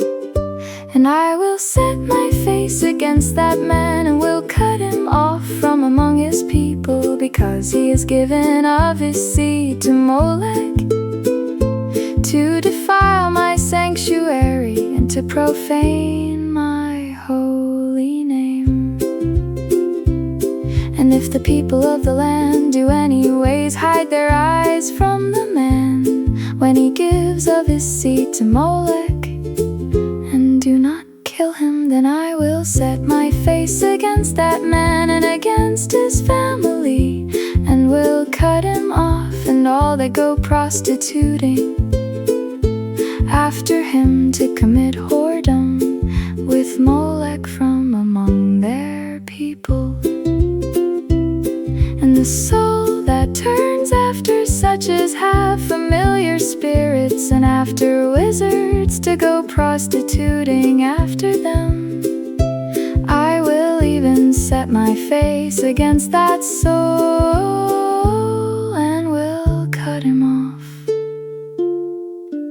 from among his people.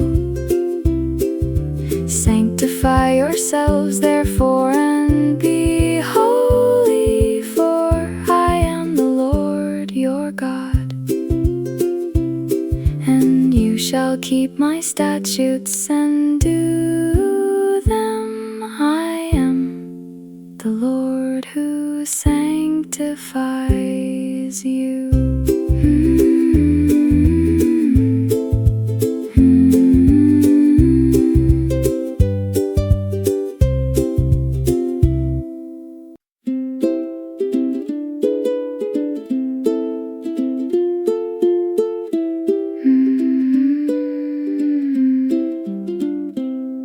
And the man that commits adultery with another man's wife, even he that commits adultery with his neighbor's wife, the adulterer and the adulteress shall surely be put to death. And the man that lies lies with his father's wife has uncovered his father's nakedness. Both of them shall surely be put to death. Their blood shall be upon them. And if a man lies with his daughter-in-law, both of them shall surely be put to death. They have wrought confusion, their blood shall be upon them. If a man also lies with mankind as he lies with a woman, both of them have committed an abomination. They shall surely be put to death. Their blood shall be upon them. And if a man takes a wife and her mother, it is a wickedness. They shall be burnt with fire, both he and they, that there be no wickedness among you. And if a man lies with a beast, he shall surely be put to death, and you shall slay the beast. And if a woman approaches to any beast and lies down there too, you shall kill the woman and the beast. They shall surely be put to death. Their blood shall be upon them. And if a man shall take his sister, his father's daughter, or his mother's daughter, and see her nakedness, and she see his nakedness, it is a wicked thing. And they shall be cut off in the sight of their people. He has uncovered his sister's nakedness, he shall bear his iniquity. And if a man shall lie with a woman having her sickness, and shall uncover her nakedness, he has discovered her fountain, and she has uncovered the fountain of her blood. And both of them shall be cut off from among their people. And you shall not uncover the nakedness of your mother's sister, nor of your father's sister, for he uncovers his near kin. They shall bear their iniquity. And if a man shall lie with his uncle's wife, he has uncovered his uncle's nakedness. They shall bear their sin. They shall die childless. And if a man shall take his brother's wife, it is an unclean thing. He has uncovered his brother's nakedness. They shall be childless.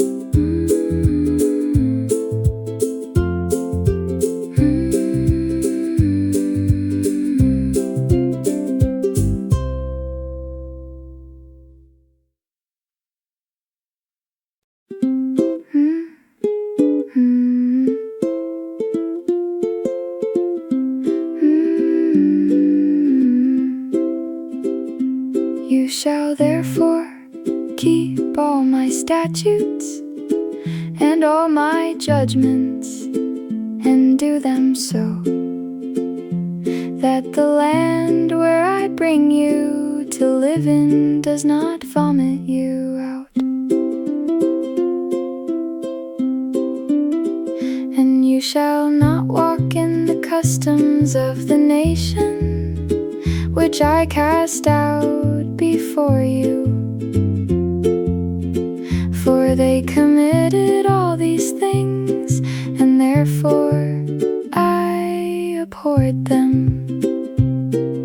But I have said to you, you shall inherit their land, and I will give it to you to possess it, a land that flows with milk and honey. I am the Lord your God, who has separated you from other people.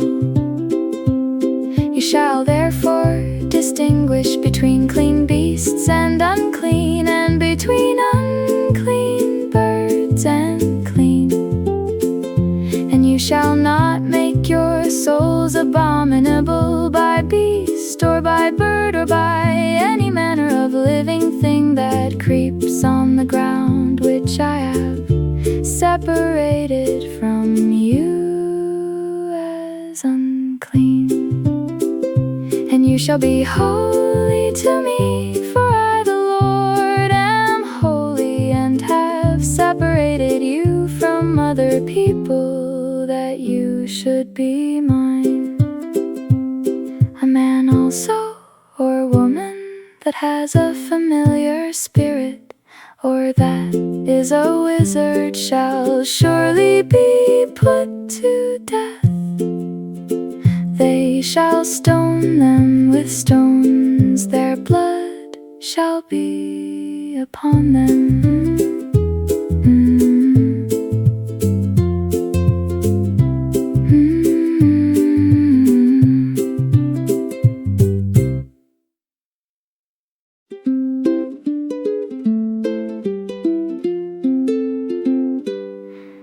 And the Lord spoke to Moses, "Speak to the priests, the sons of Aaron, and say to them, there shall none be defiled for the dead among his people,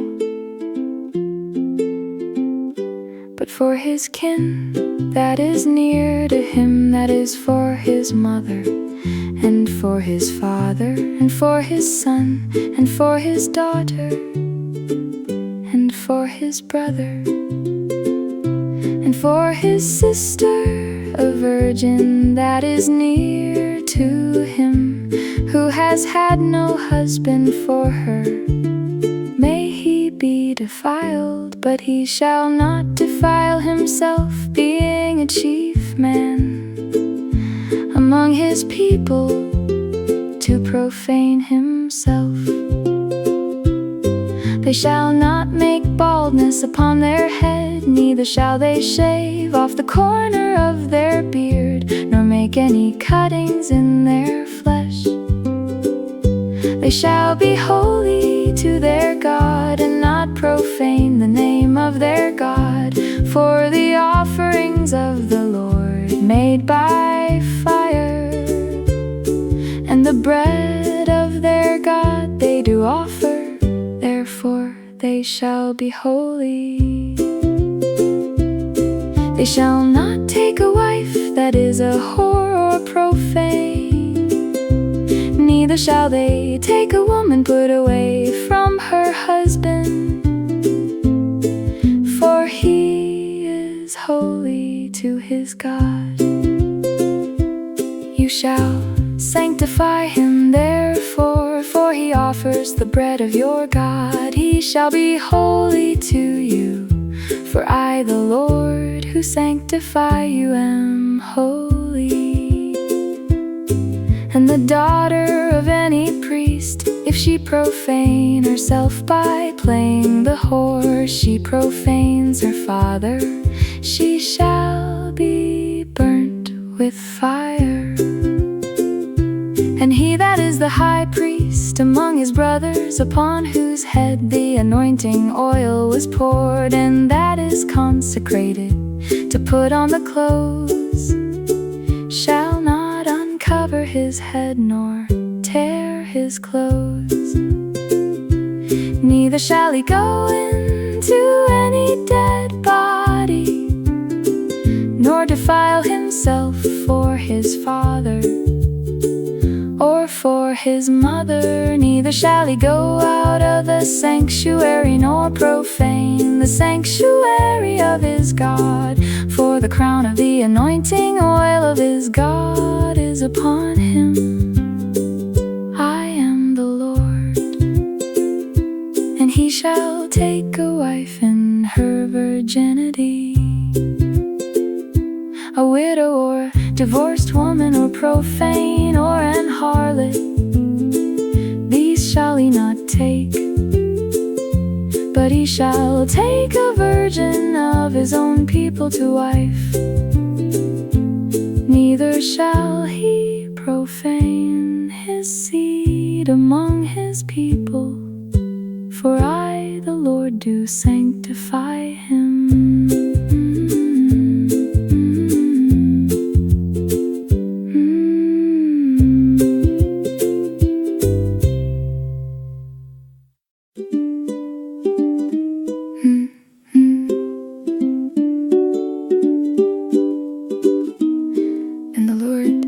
spoke to Moses, saying, Speak to Aaron, saying, Whoever he is of your descendants in their generations that has any defect, let him not approach to offer the bread of his God. For whatever man he is that has a defect, he shall not approach. A blind man or a lame, or he that has a flat nose, or anything superfluous, or a man that is broken-footed or broken-handed, or crook-backed or a dwarf, or that has a blemish in his eye, or be scurvy or scabbed, or has his stones broken. No man that has a defect of the offspring of Aaron, the priest shall come near to offer the offerings of the Lord made by fire. He has a defect, he shall not come near to offer the bread of his God. He shall eat the bread of his God, both of the most holy and of the holy. Only he shall not go into the veil, nor come near to the altar, because he has a defect, that he does not profane my sanctuaries, for I, the Lord, do sanctify them. And Moses told it to Aaron, and to his sons, and to all the children of Israel.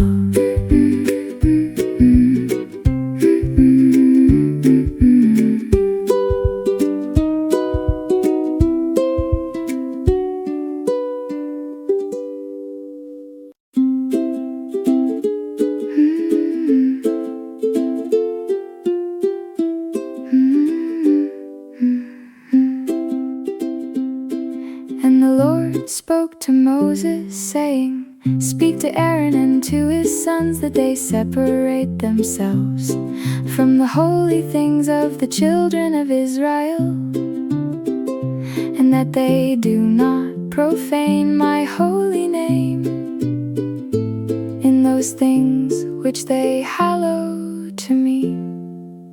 I am the Lord. Say to them, Whoever he is of all your offspring among your generations that goes to the holy things which the children of Israel hallow to the Lord, having his uncleanness upon him, that soul shall be cut off from my presence. I am the Lord.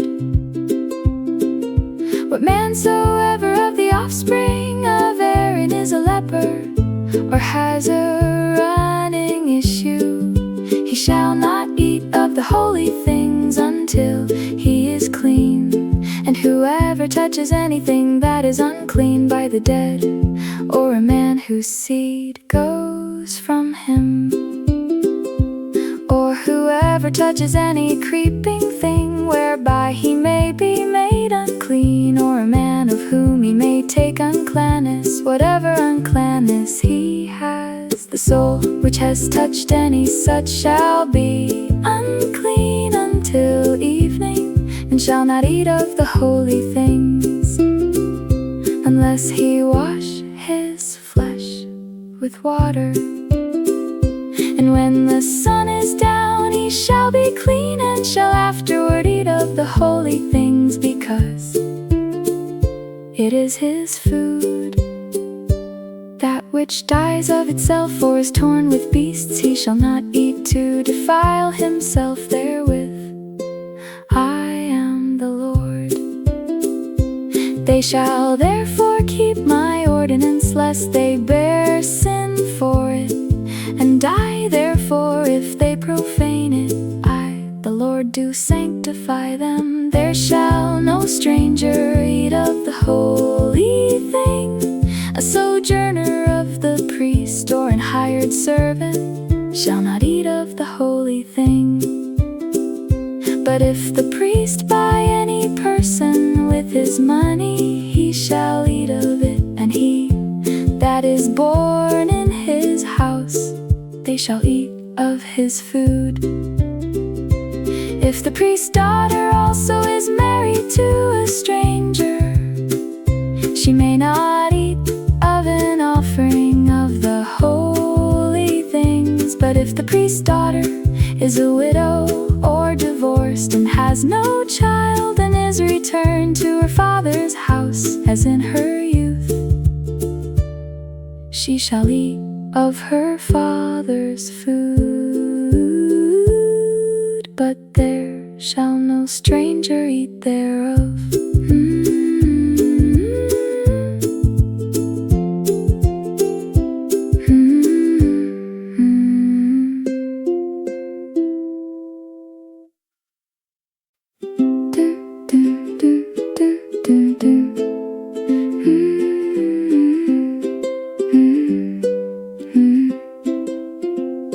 And if a man eat of the holy thing unwittingly, then he shall put the fifth part thereof to it, and shall give it to the priest with the holy thing.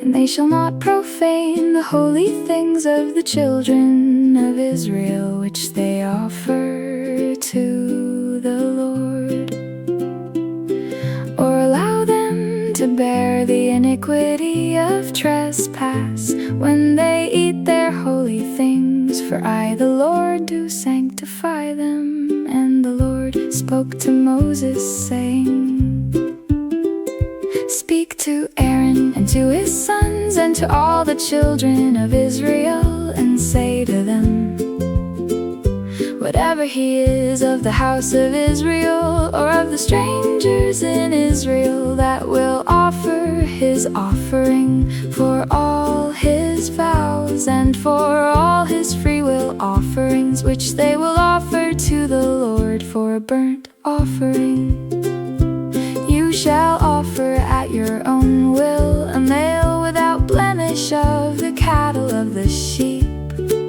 or of the goats. But whatever has a blemish, that shall you not offer, for it shall not be acceptable for you. And whoever offers a sacrifice of peace offerings to the Lord to accomplish his vow, or a freewill offering in cattle or sheep, it shall be perfect to be accepted. There shall be no blemish in it.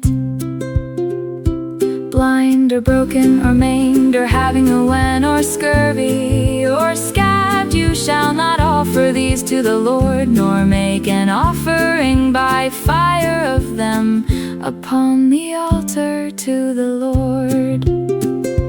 Either a bull or a lamb that is anything superfluous or lacking in his parts, that you may offer for a freewill offering, but for a vow it shall not be accepted. You shall not offer to the Lord that which is bruised or crushed or broken or cut, neither shall you make any offering of it in your land. Neither from a stranger's hand shall you offer the bread of your God of any of these, because their corruption is in them, and blemishes are in them. They shall not be accepted for you.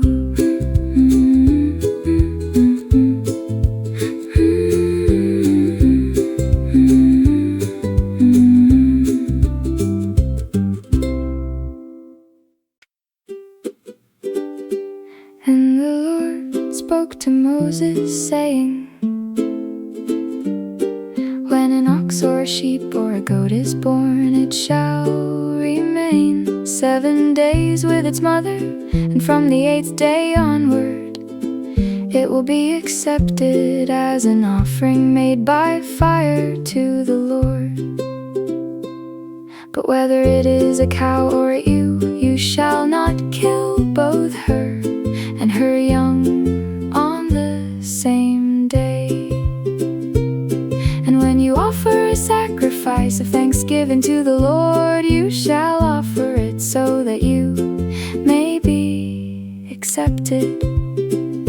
It shall be eaten on the same day. You shall leave none of it until morning. I am the Lord. So you shall keep my commandments and do them.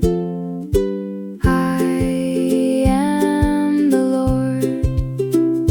And you shall not profane my holy name, but I will be sanctified among the people of Israel. I am the Lord who sanctifies you, who brought you out of the land of Egypt to be your God. I am the Lord.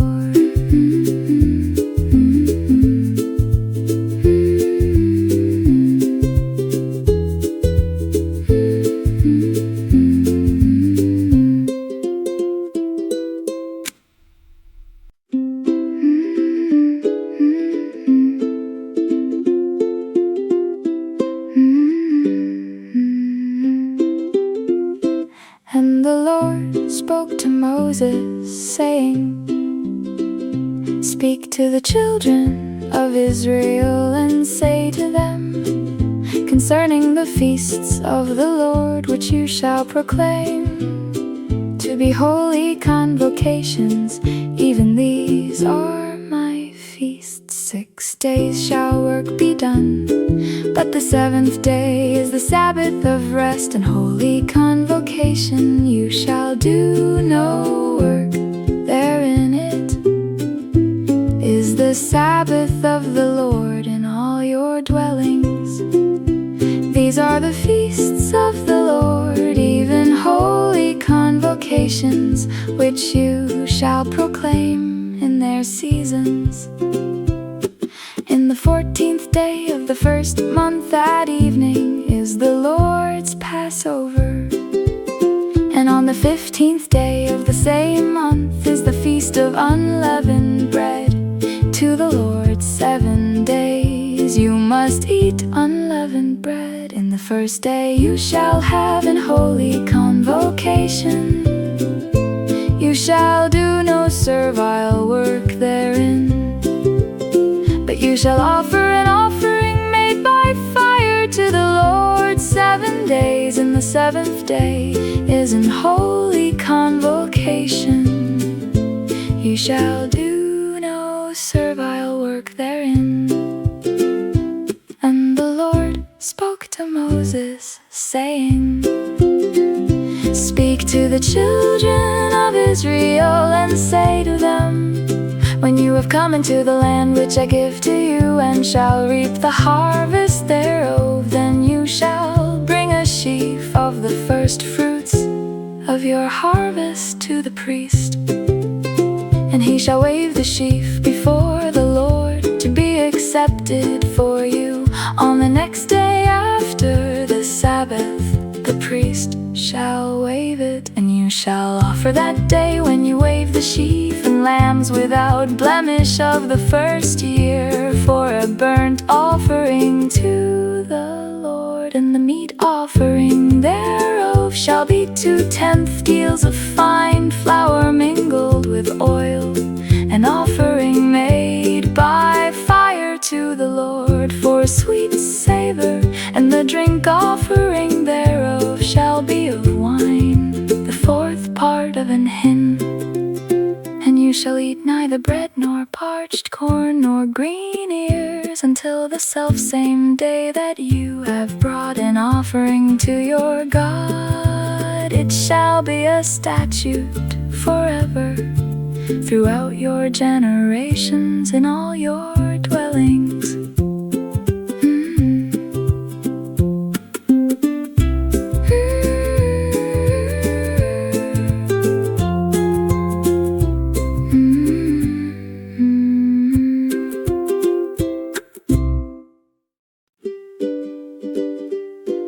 And you shall count to you from the next day after the Sabbath, from the day that you brought the sheaf of the wave. offering 7 Sabbaths shall be complete.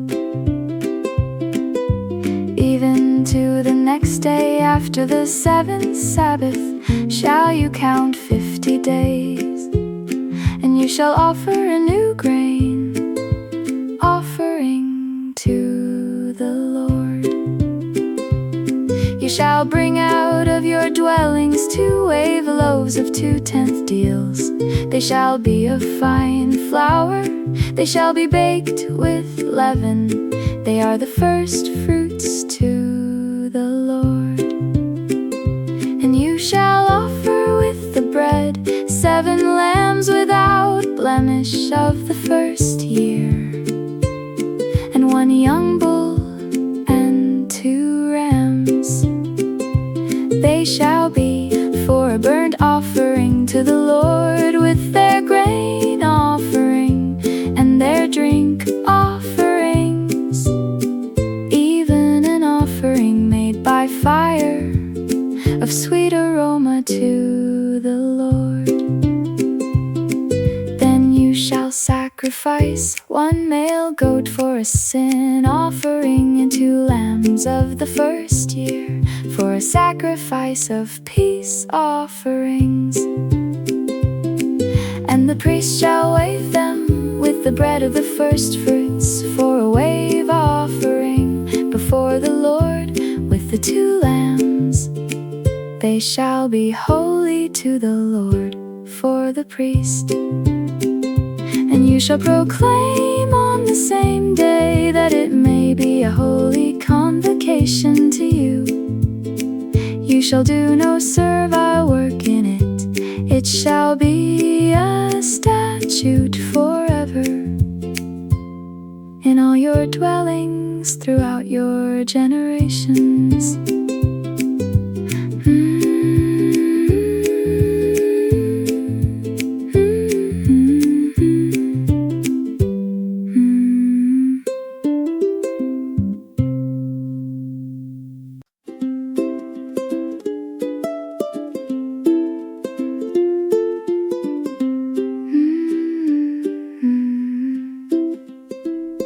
And when you reap the harvest of your land, you shall not make clean riddance of the corners of your field. When you reap, neither shall you gather any gleaning of your harvest. You shall leave them to the poor and to the stranger. I am the Lord your God.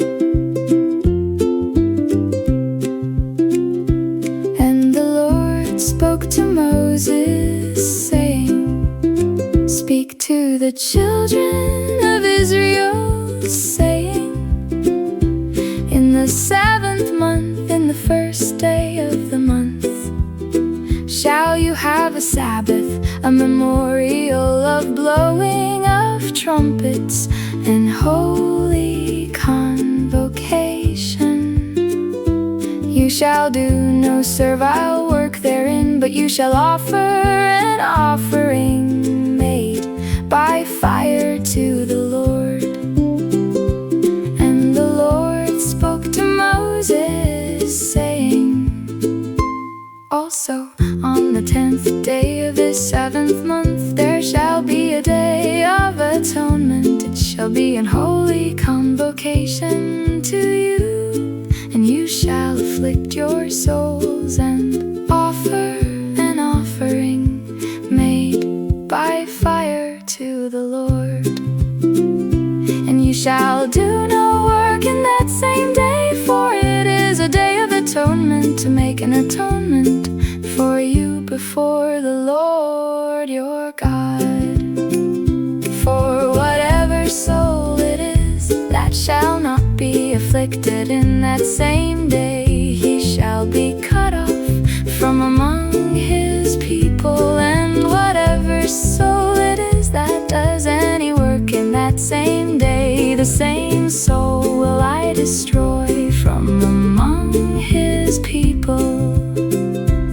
You shall do no manner of work, it shall be a statute forever throughout your generations in all your dwellings. it shall be to you a Sabbath of rest, and you shall afflict your souls in the 9th day of the month, at evening, from evening to evening shall you celebrate your Sabbath.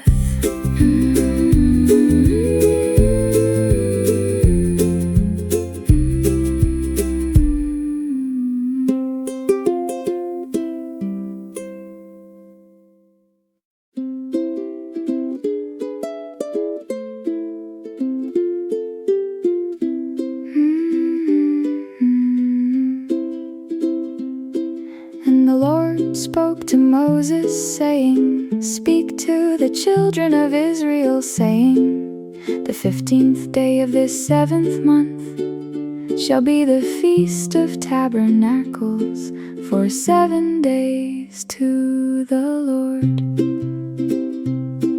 On the 1st day shall be an holy convocation. You shall do no servile work therein. 7 days you shall offer an offering made by fire to the Lord.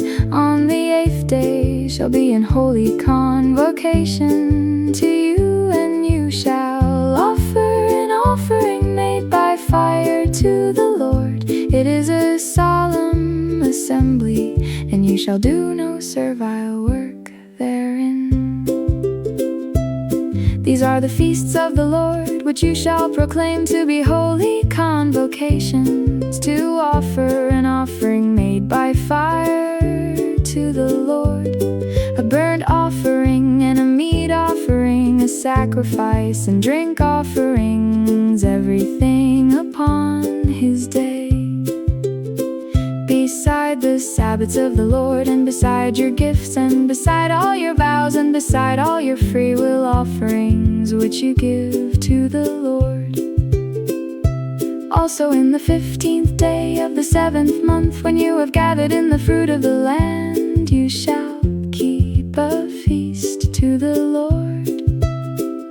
7 days, on the 1st day shall be a Sabbath, and on the 8th day shall be a Sabbath.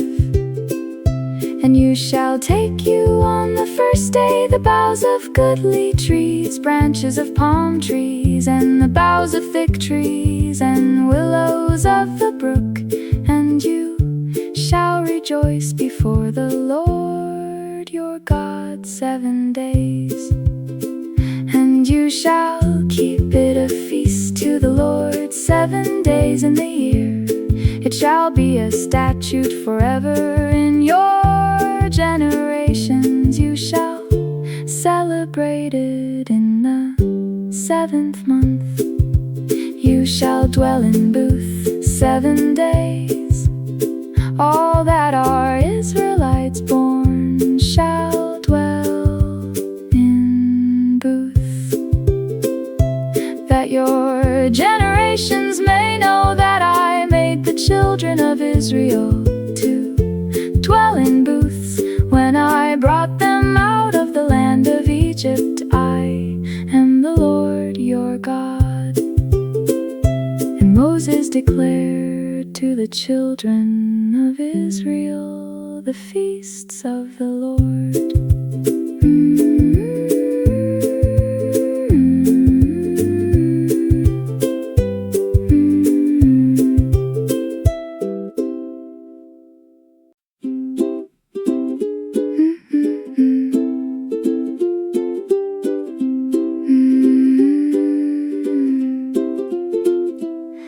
And the Lord spoke to Moses, saying, Command the children of Israel that they bring to you pure oil olive beaten for the light, to cause the lamps to burn continually.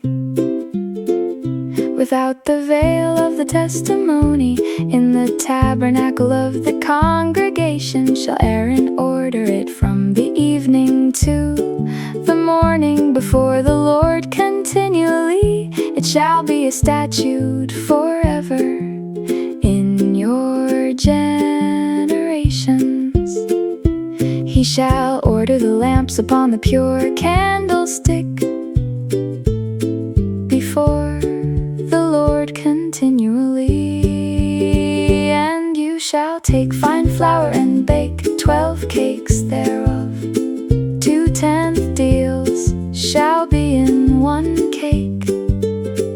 And you shall set them in 2 rows, 6 on a row, upon the pure table before the Lord. And you shall put pure frankincense upon each row, that it may be on the bread for a memorial, even an offering made by fire to the Lord. Every Sabbath he shall set it in order before the Lord, continually being taken from the children of Israel by an everlasting covenant. And it shall be Aaron's and his sons, and they shall eat it in the holy place, for it is most holy to him. Of the offerings of the Lord, made by fire, by a perpetual statute.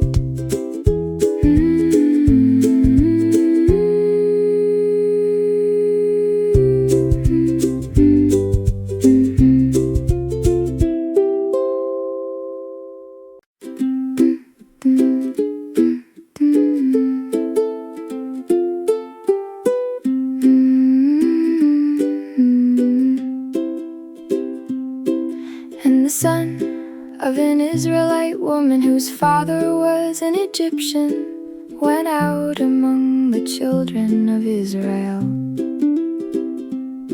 And this son of the Israelite woman and a man of Israel strove together in the camp. And the Israelite woman's son blasphemed the name of the Lord and cursed, and they brought him to Moses. And his mother's name was Shelomith, the daughter of Dibri, of the tribe of Dan. And they put him in custody, that the mind of the Lord might be shown to them. And the Lord spoke to Moses, saying, Bring forth him that is cursed outside the camp, and let all that heard him lay their hands upon his head, and let all the congregation stone him.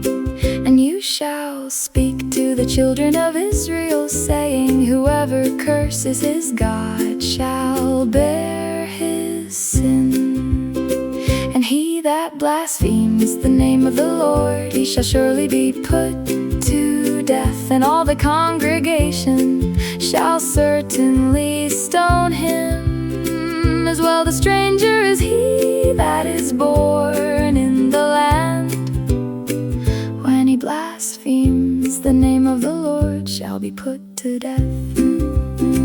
And he that kills any man shall surely be put to death. And he that kills a beast shall make it good, beast for beast. And if a man cause a blemish in his neighbor, as he has done, so shall it be done to him. Breach for breach, eye for eye, tooth for tooth. As he has caused a blemish in a man, so shall it be done to him again. And he that kills a beast, he shall restore it. And he that kills a man, he shall be put to death. You shall have one manner of law as well for the stranger as for one of your own country, for I am the Lord your God. And Moses spoke to the children of Israel, that they should bring forth him that had cursed out of the camp, and stone him with stones. And the children of Israel did as the Lord commanded Moses.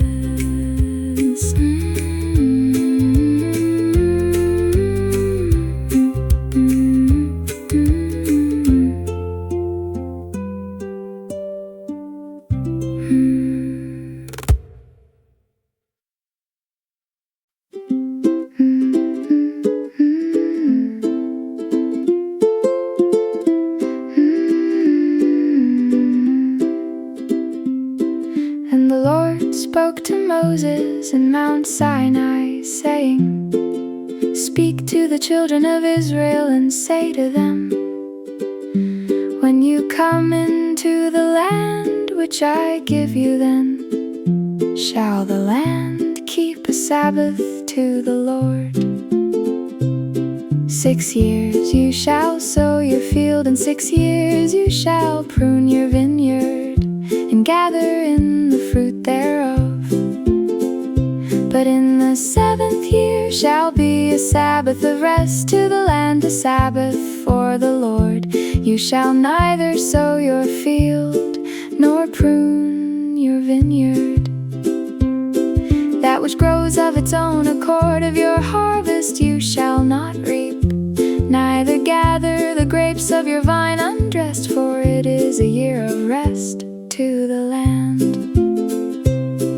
And the Sabbath of the land shall be meat for you, and for your servant, and for your maid, and for your hired servant, and for your stranger that sojourns with you, and for your cattle, and for the beast that are in your land shall all the increase thereof be meat. And you shall number 7 Sabbaths of years to you, 7 times 7 years, and the space of the 7 Sabbaths of years shall be to you 49 years. Then shall you cause the trumpet of the Jubilee to sound on the 10th day of the 7th month. In the day of atonement shall you make the trumpet sound throughout all your land. And you shall hallow the 50th year, and proclaim liberty throughout all the land to all the inhabitants thereof. It shall be a jubilee to you, and you shall return every man to his possession, and you shall return every man to his family. A jubilee shall that 50th year be to you. You shall not sow, neither reap that which grows of itself in it, nor gather the grapes in it of your vine undressed. For it is the Jubilee, it shall be holy to you. You shall eat the increase thereof out of the field.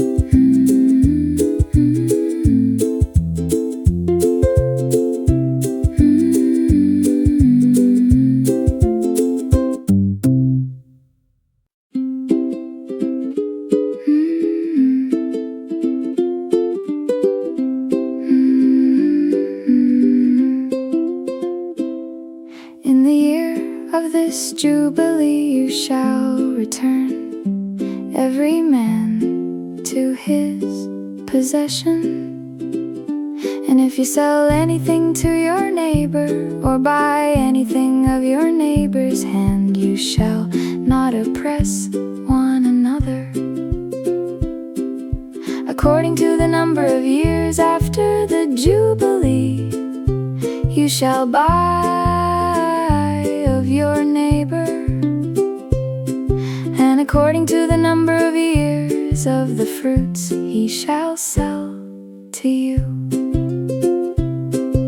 According to the multitude of years you shall increase the price thereof,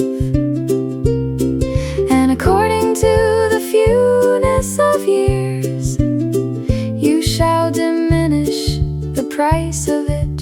according to the number of the years of the fruits does he sell to you.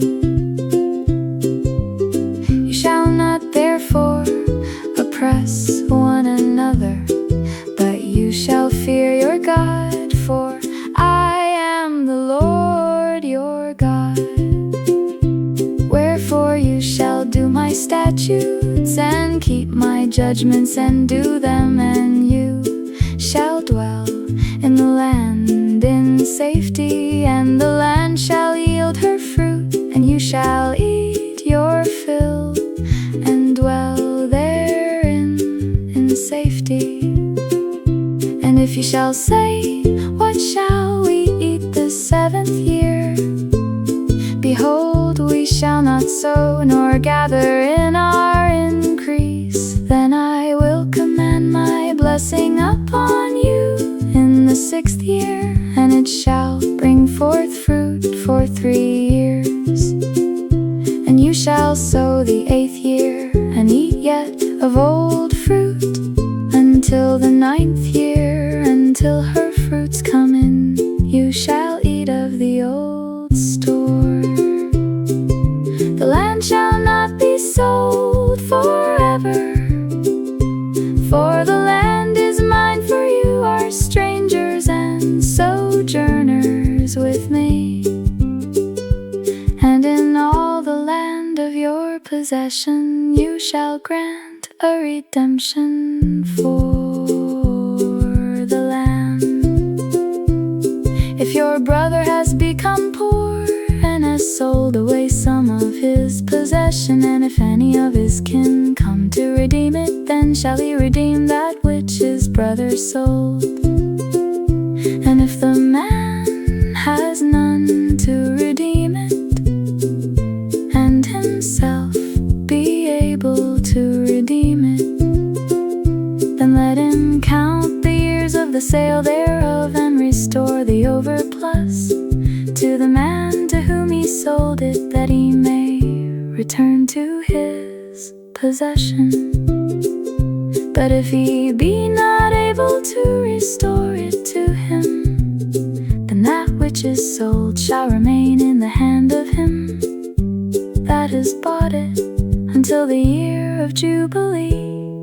And in the Jubilee it shall go out, and he shall return to his possession.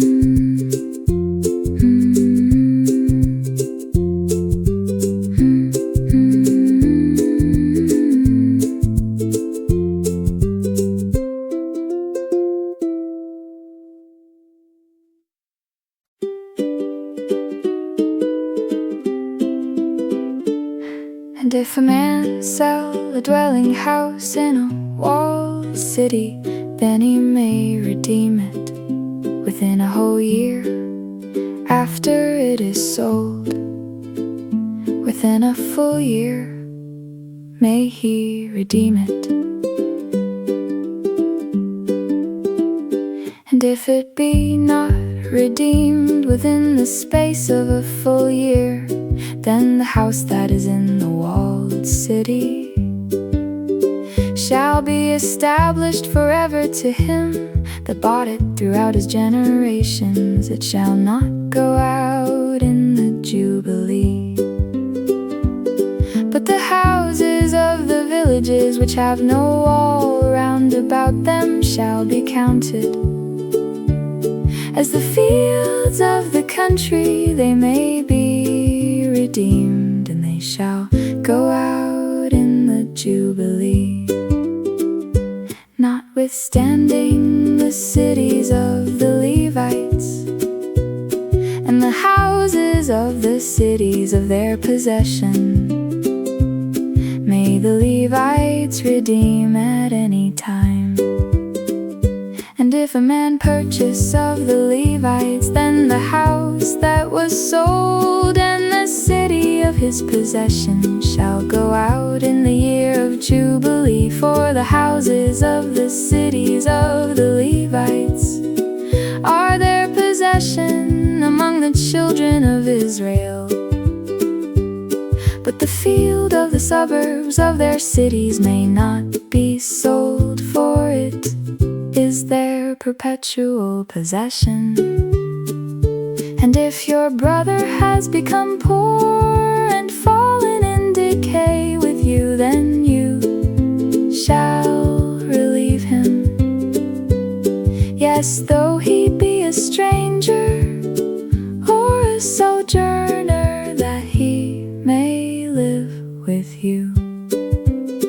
Take you no usury of him or increase, but fear your God, that your brother may live with you. You shall not give him your money upon usury, nor lend him your victuals for increase. I am the Lord your God, which brought you forth out of the land of Egypt, to give you the land of Canaan, and to be your God. And if your brother that dwells by you has become poor and be sold to you, you shall not compel him to serve as a bondservant, but as an hired servant, and as a sojourner he shall be with you, and shall serve you until the year of Jubilee. And then shall he depart from you, both he and his children with him, and shall return to his own family, and to the possession of his fathers shall he return. For they are my servants, which I brought forth out of the land of Egypt. They shall not be sold as bondmen.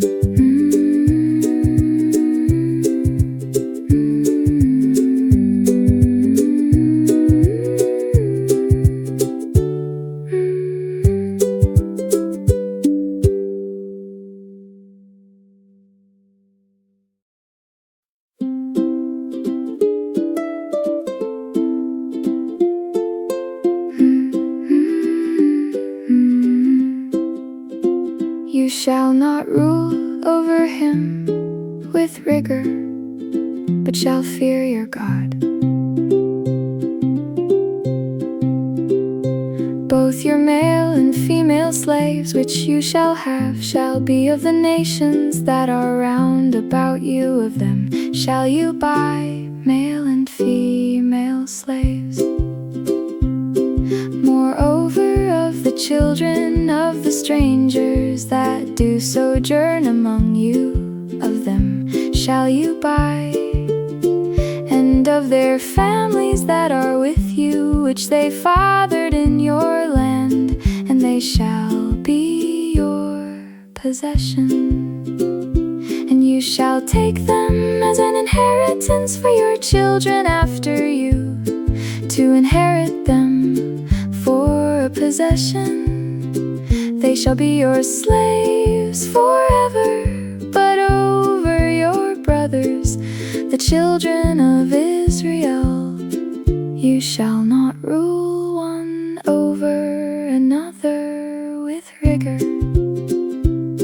And if a sojourner or stranger becomes rich by you, and your brother that dwells by him becomes poor and sells himself to the stranger or sojourner by you, or to the stock of the stranger's family,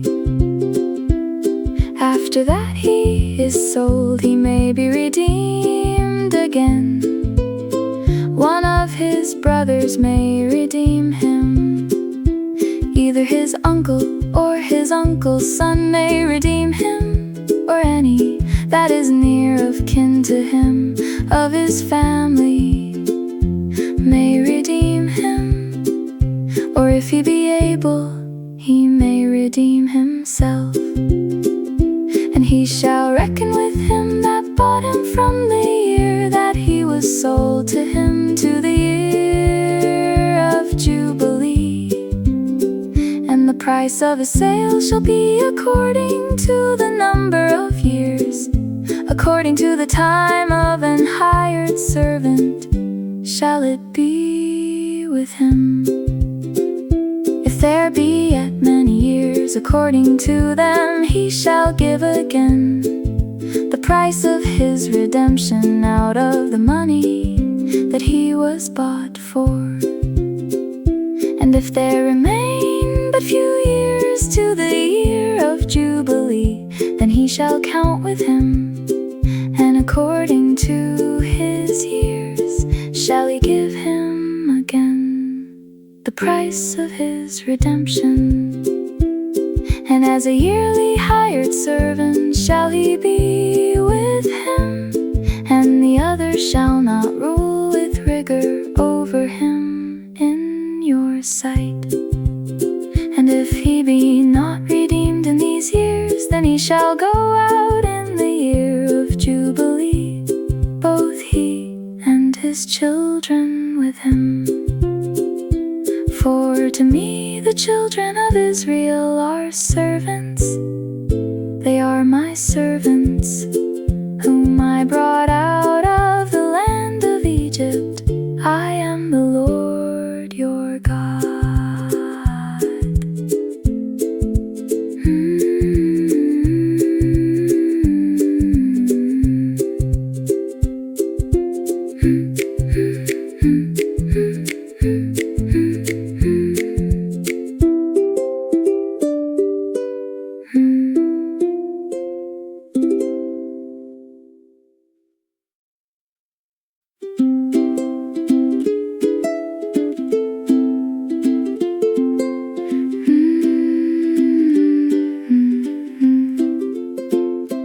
You shall make you no idols, nor carved image, neither rear you up a standing image. Neither shall you set up any image of stone in your land, to bow down to it, for I am the Lord your God. You shall keep my Sabbaths and reverence my sanctuary.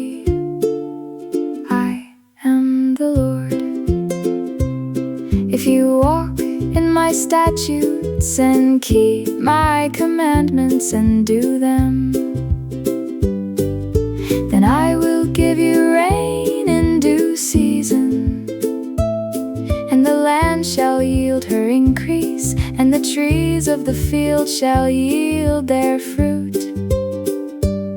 And your threshing shall reach to the vintage, and the vintage shall reach to the sowing time. And you shall eat your bread to the full, and dwell in your land safely. And I will give peace in the land, and you shall lie down, and none shall make you afraid. And I will rid evil beasts out of the land, neither shall the sword go through your land. And you shall chase your enemies, and they shall fall before you by the sword. And 5 of you shall chase 100, and 100 of you shall put 10,000 to flight. And your enemy shall fall before you by the sword. For I will have respect to you, and make you fruitful, and multiply you, and establish my covenant with you. And you shall eat old store, and bring forth the old because of the new. And I will set my tabernacle among you, and my soul shall not abhor you. And I will walk among you, and will be your God, and you shall be my people. I am the Lord your God, which brought you out of the land of Egypt, that you should not be their slaves. And I have broken the bands of your yoke, and made you go upright.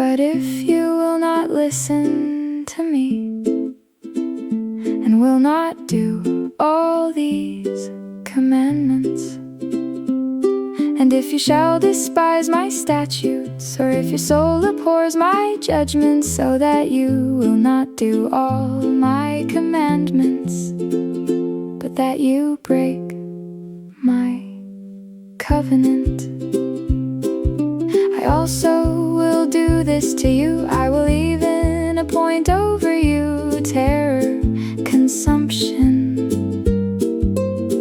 and the burning egg that shall consume the eyes and cause sorrow of heart.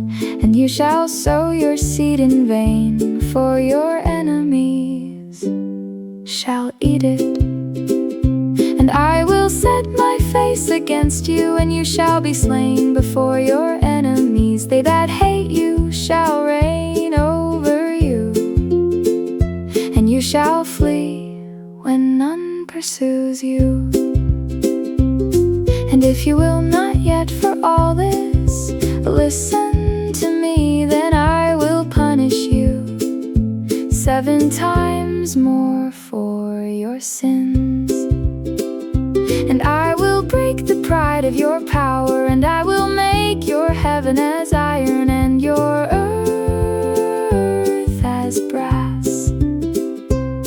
And your strength shall be spent in vain, for your land shall not yield her increase, neither shall the trees of the land yield their fruits. And if you walk contrary to me, and will not listen to me, I will bring 7 times more plagues upon you according to your sins.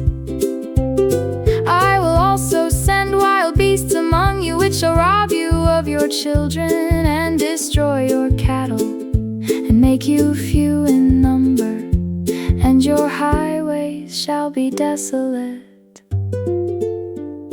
And if you will not be reformed by me, by these things, but will walk contrary to me, then will I also walk contrary to you,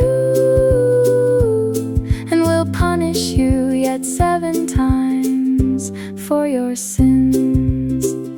And I will bring a sword upon you that shall avenge the quarrel of my covenant. And when you are gathered together within your cities, I will send the pestilence among you, and you shall be delivered into the hand of the enemy. And when I have broken the staff of your bread, 10 women shall bake your bread in one oven, and they shall deliver you your bread again by weight. And you shall eat and not be satisfied.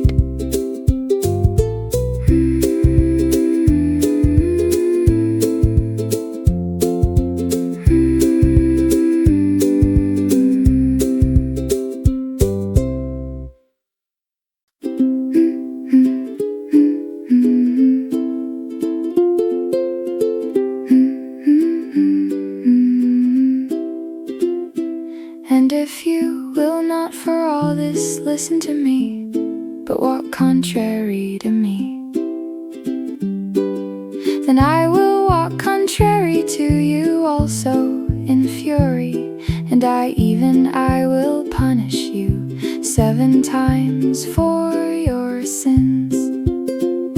And you shall eat the flesh of your sons, and the flesh of your daughters shall you eat.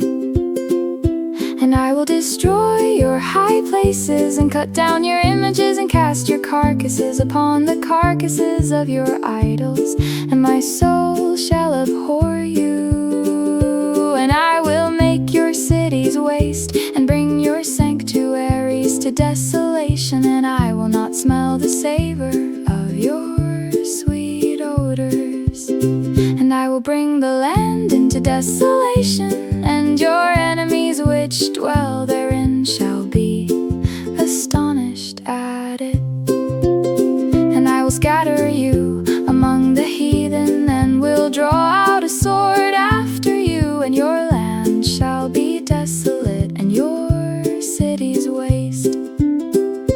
shall the land enjoy her Sabbaths, as long as it lies desolate, and you be in your enemy's land. Even then shall the land rest and enjoy her Sabbaths.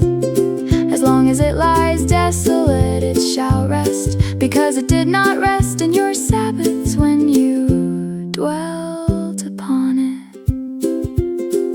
And upon them that are left alive of you I will send a faintness into their hearts in the lands of their enemies, and the sound of a shaken leaf shall chase them, and they shall flee as fleeing from a sword, and they shall fall when none pursues, and they shall fall one upon another, as it were before a sword, when none pursues, and you shall have no power to stand before your enemies.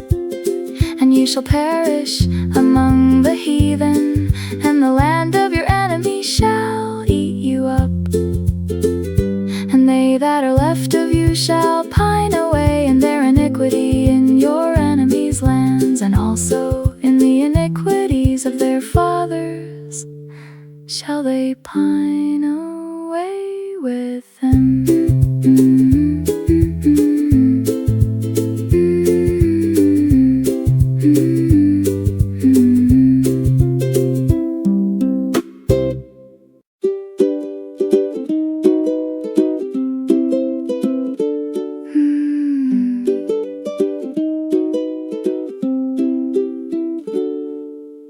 If they shall confess their iniquity, and the iniquity of their fathers with their trespass, which they trespassed against me, and that also they have walked contrary to me, and that I also have walked contrary to them, and have brought them into the land of their enemies, if then their uncircumcised hearts be humbled, and they then accept of the punishment of their iniquity,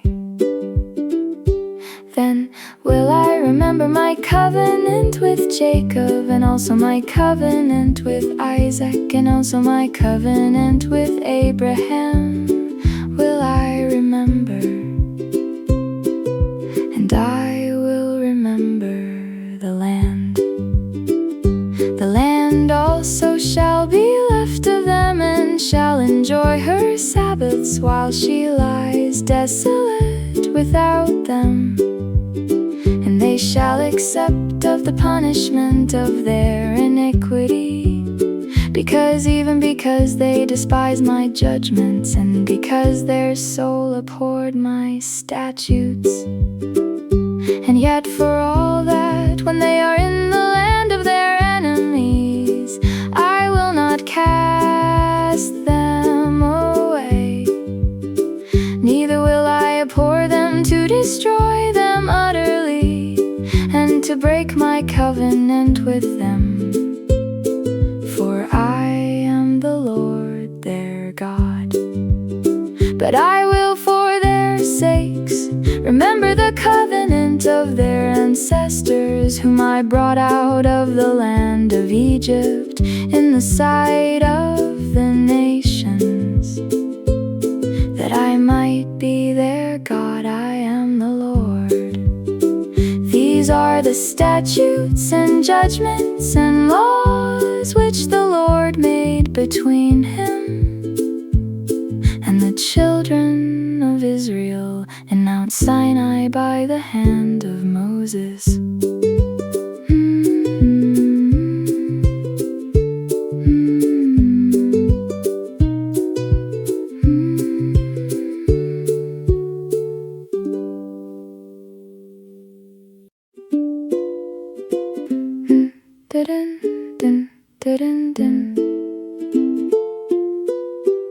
And the Lord spoke to Moses, saying, Speak to the children of Israel, and say to them,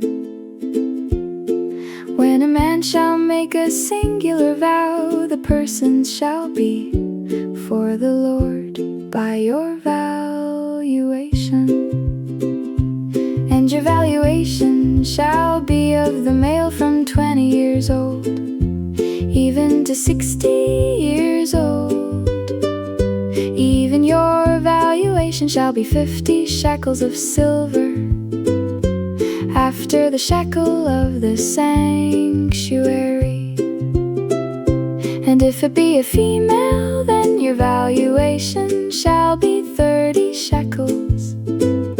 And if it be from 5 years old even to 20 years old, then your valuation shall be of the male 20 shekels, and for the female 10 shekels.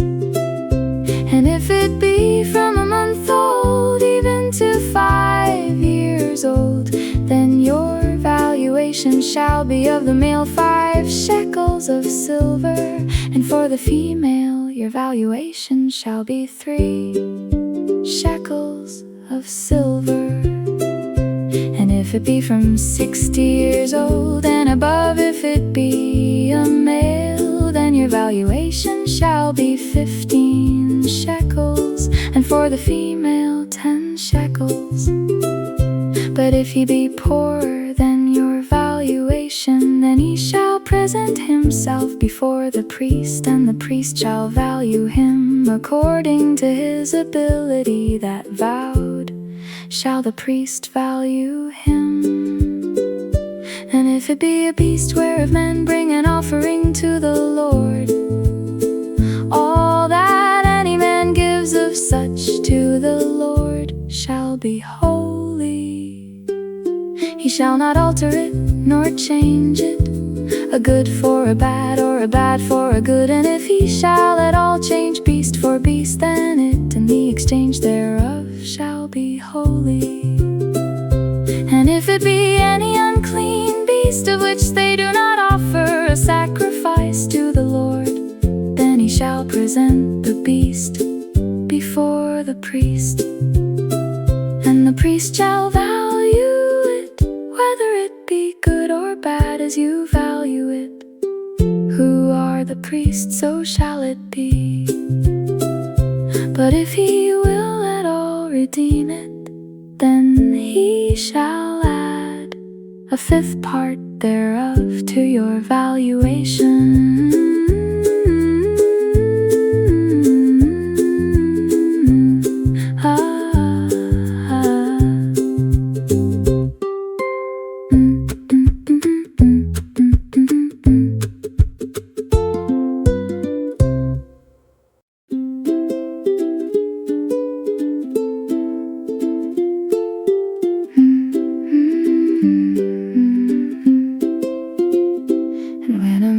Shall sanctify his house to be holy to the Lord, then the priest shall estimate it, whether it be good or bad. As the priest shall estimate it, so shall it stand. And if he that sanctified it will redeem his house, then he shall add the 5th part of the money of your estimation to it, and it shall be his. And if a man shall sanctify to the Lord some part of a field of his possession, then your estimation shall be according to the seed thereof. An homer of barley seed shall be valued at 50 shekels of silver. If he sanctify his field from the year of Jubilee, according to your estimation it shall stand.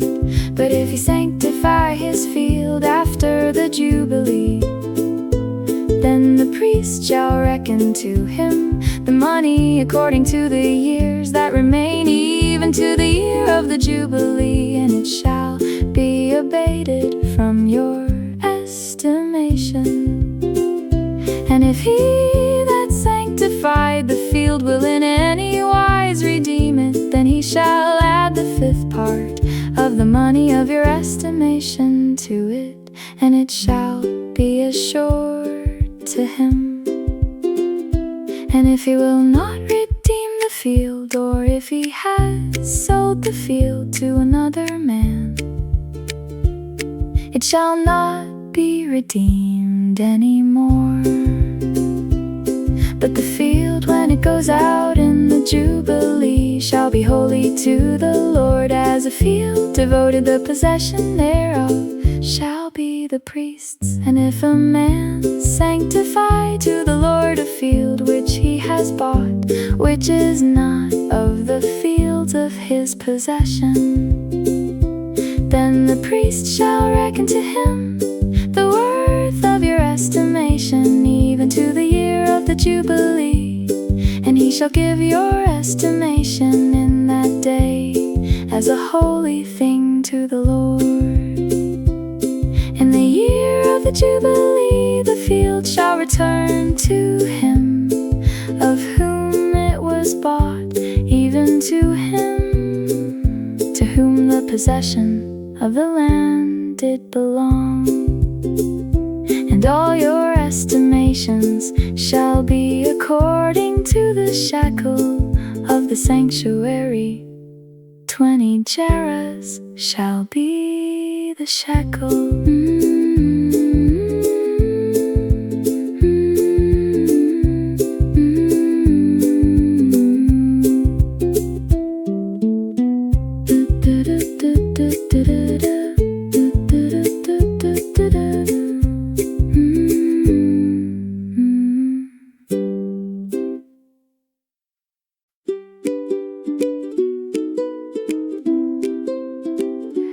Only the firstling of the beasts, which should be the Lord's firstling, no man shall sanctify it, whether it be bull or sheep, it is the Lord's. And if it be of an unclean beast, then he shall redeem it according to your valuation, and shall add a fifth part of it to it.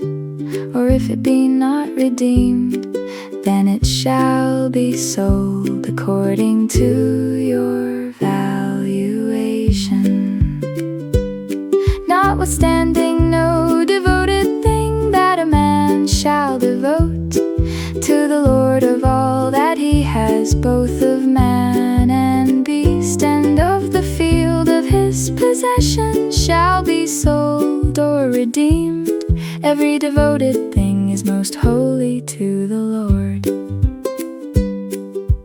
None devoted which shall be devoted of men shall be redeemed, but shall surely be put to death. And all the tithe of the land, whether of the seed of the land or of the fruit of the tree, is the Lord's. It is holy to the Lord. And if a man will at all redeem any of his tithes, he shall add to it the fifth part of it. And concerning the tithe of the herd or of the flock, even of whatever passes under the rod, the tenth shall be holy to the Lord. He shall not search whether it be good or bad, neither shall he change it. And if he change it at all, then both it and the change of it shall be holy. It shall not be redeemed. These are the commandments which the Lord commanded Moses for the children of Israel in Mount Sinai.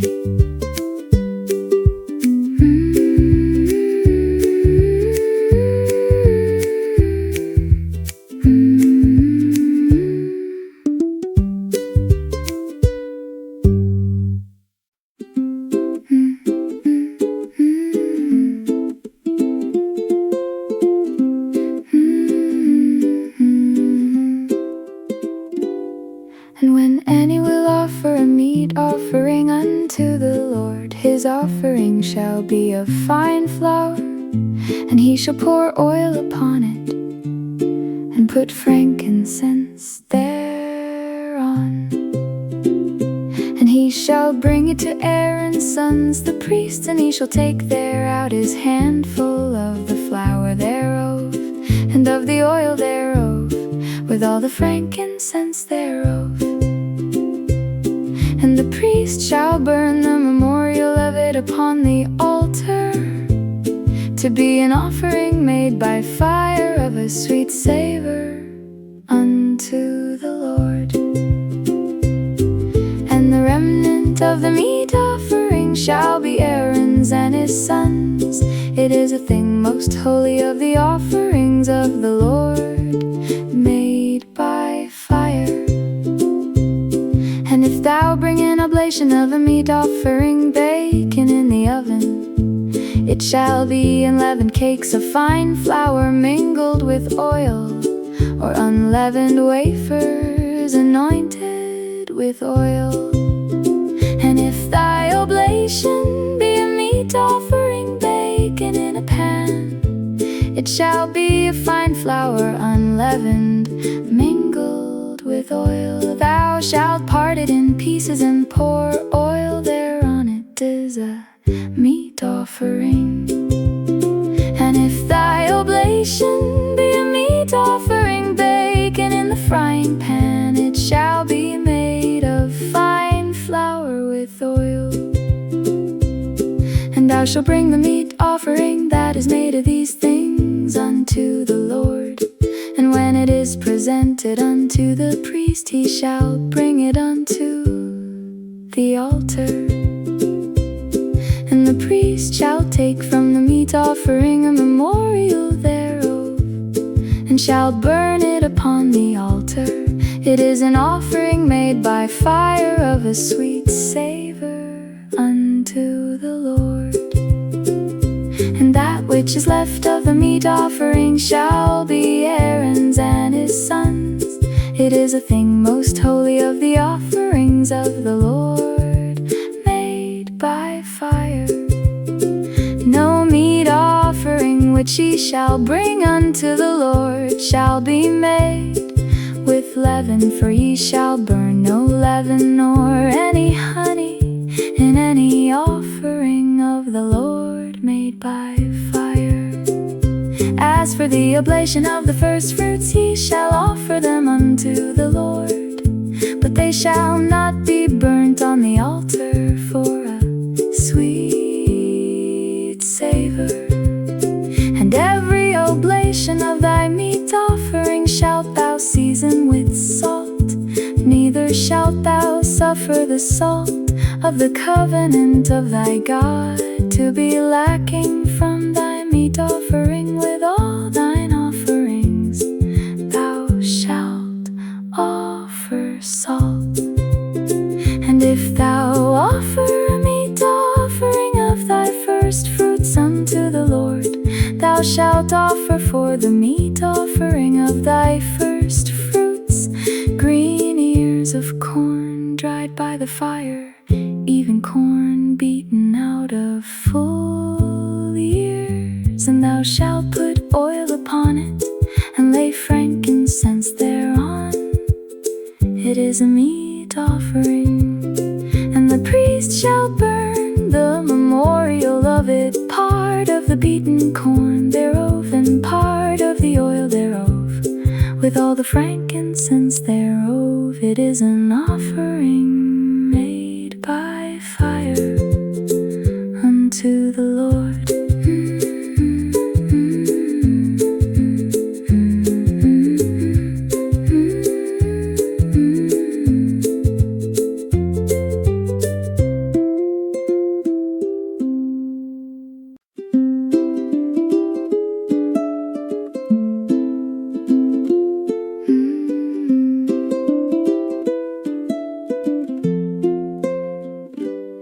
And if his oblation be a sacrifice of peace offering, if he offer it of the herd, whether it be a male or female, he shall offer it without blemish before the Lord. And he shall lay his hand upon the head of his offering, and kill it at the door of the tabernacle of the congregation. And Aaron's sons, the priests, shall sprinkle the blood upon the altar round about. And he shall offer of the sacrifice of the peace offering, an offering made by fire unto the Lord. The fat that covereth the inwards, and all the fat that is upon the inwards, and the 2 kidneys and the fat that is on them, which is by the flanks, and the caul above the liver with the kidneys, it shall he take away. And Aaron's sons shall burn it on the altar, upon the burnt sacrifice, which is upon the wood that is on the fire. It is an offering made by fire, of a sweet savor unto the Lord. And if his offering for a sacrifice of peace offering unto the Lord be of the flock male or female, he shall offer it without blemish.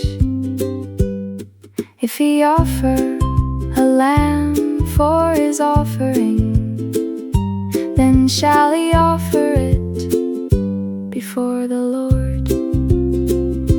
And he shall lay his hand upon the head of his offering, and kill it before the tabernacle of the congregation. And Aaron's sons shall sprinkle the blood thereof round about upon the altar. And he shall offer of the sacrifice of the peace offering, an offering made by fire unto the Lord.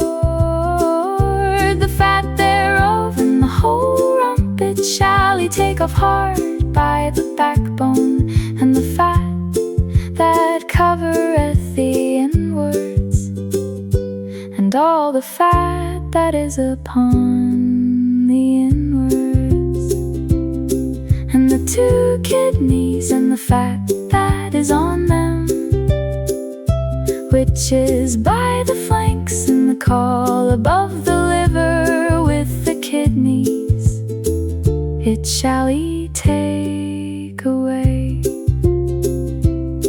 And the priest shall burn it upon the altar. It is the food of the offering made by fire unto the Lord.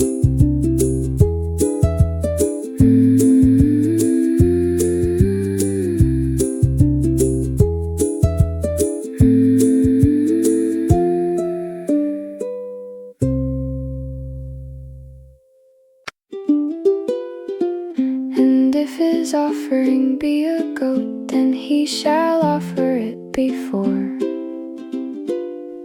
the Lord. And he shall lay his hand upon the head of it, and kill it before the tabernacle of the congregation. And the sons of Aaron shall sprinkle the blood thereof upon the altar round about. And he shall offer thereof his offering, even an offering made by fire unto the Lord. The fat that covereth the inwards, and all the fat that is upon the inwards, and the 2 kidneys and the fat that is on them, which is by the flank, caul above the liver with the kidneys, it shall he take away. And the priest shall burn them upon the altar. It is the food of the offering, made by fire for a sweet savor. All the fat is the Lord's. It shall be a perpetual statute for your generations throughout all your dwellings, that ye eat neither fat nor blood.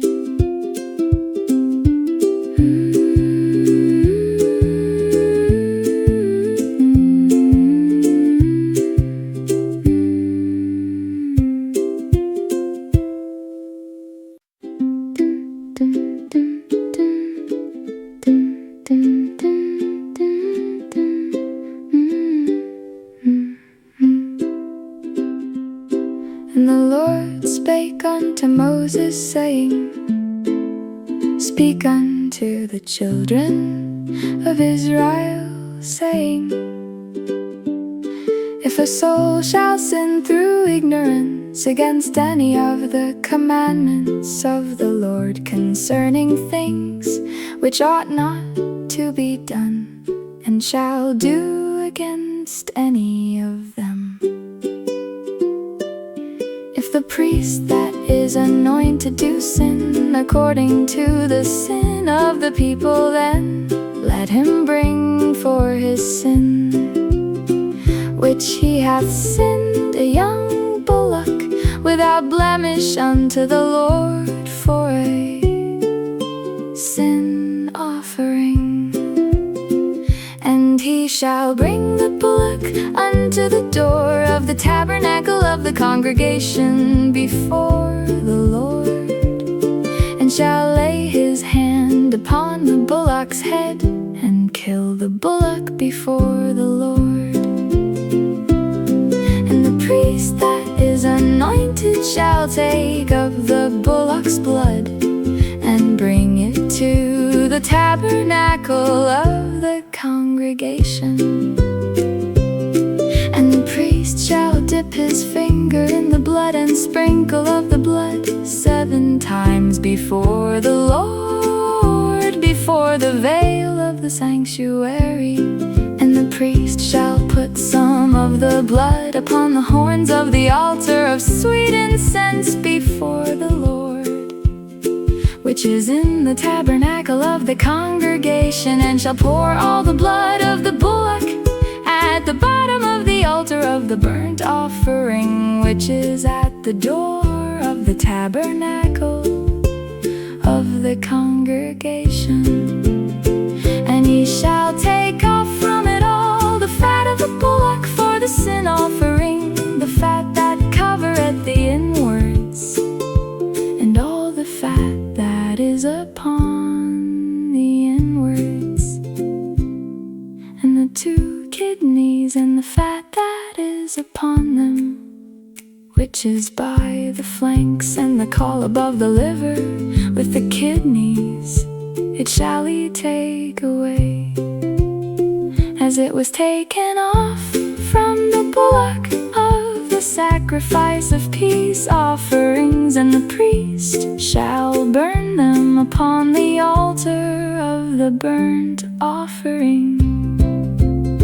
And the skin of the bullock, and all his flesh, with his head, and with his legs, and his inwards, and his dung, even the whole bullock, shall he carry forth without the camp unto a clean place, where the ashes are poured out, and burn him on the wood with fire. Where the ashes are poured out shall he be burned.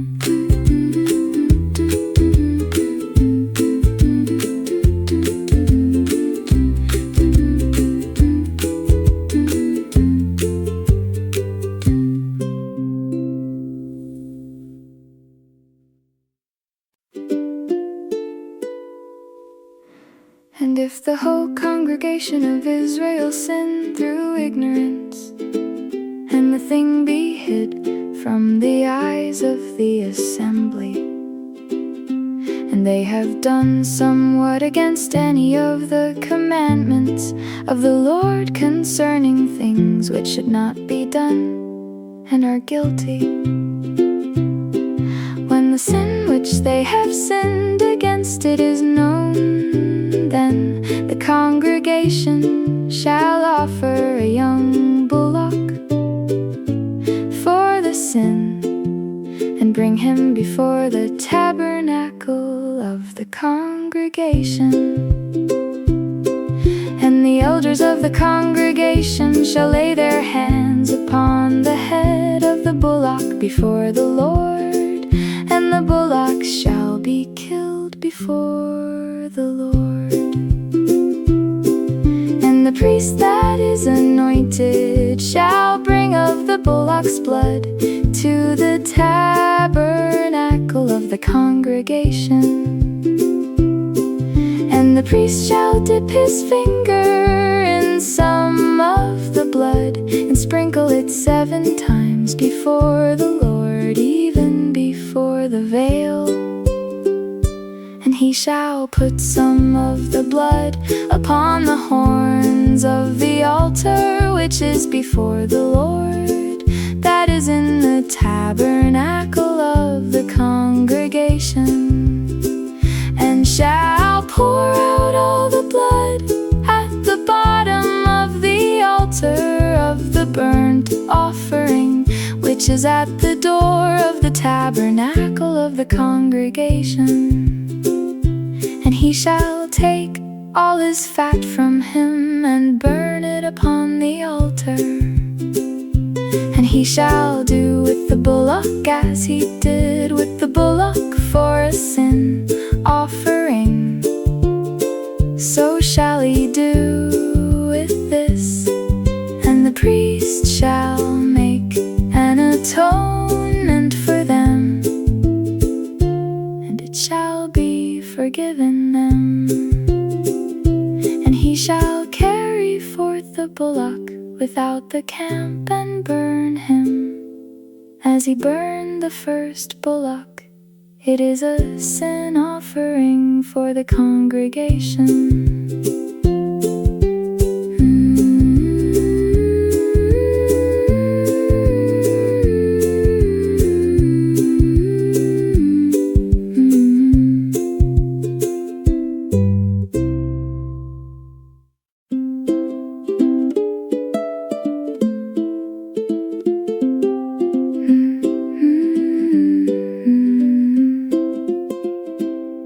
When a ruler hath sinned and done somewhat through ignorance against any of the commandments of the Lord, his God, concerning things which should not be done, and is guilty,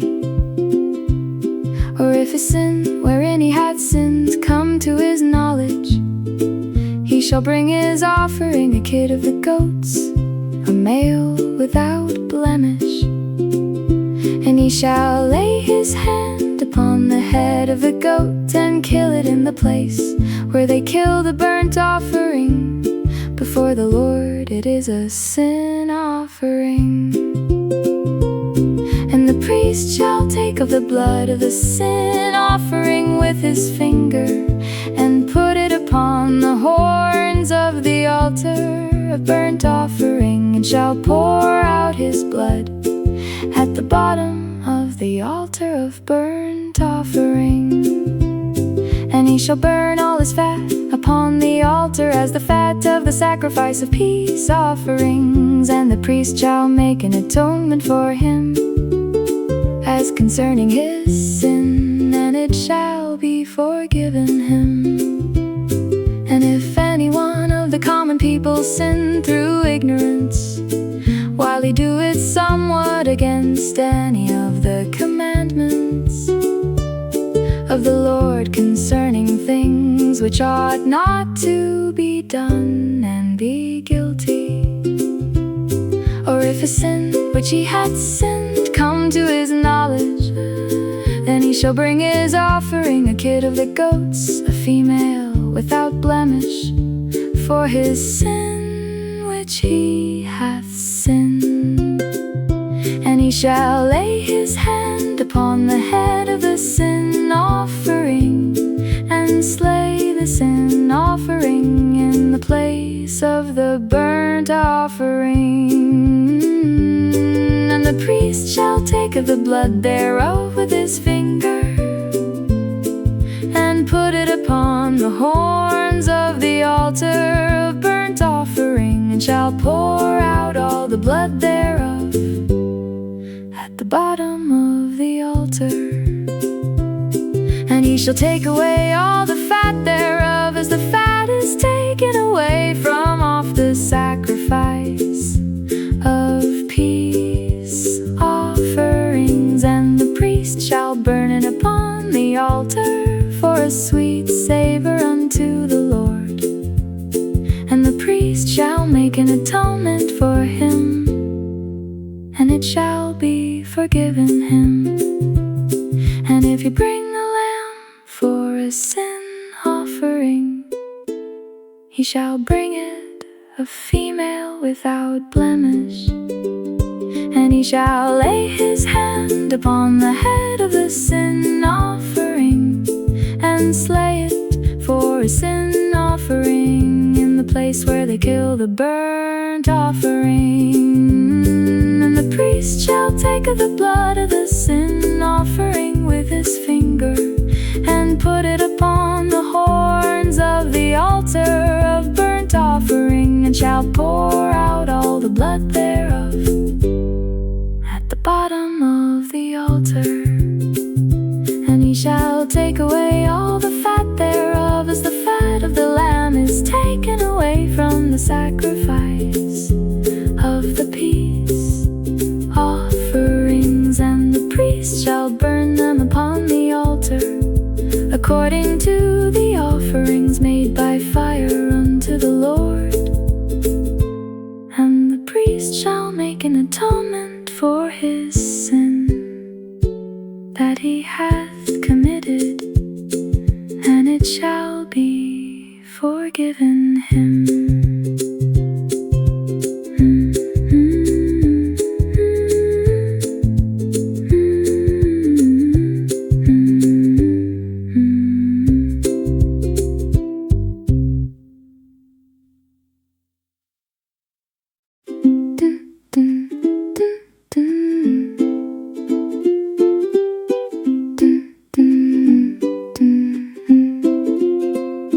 And if a soul sin, and hear the voice of swearing, and is a witness whether he hath seen or known of it, if he do not utter it, then he shall bear his iniquity.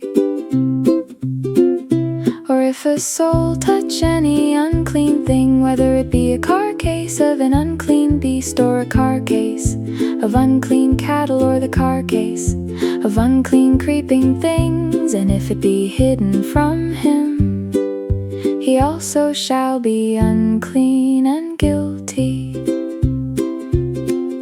Or if he touch the uncleanness of man, whatsoever uncleanness it be, that a man shall be defiled withal, and it be hid from him, when he knoweth of it, then he shall be guilty.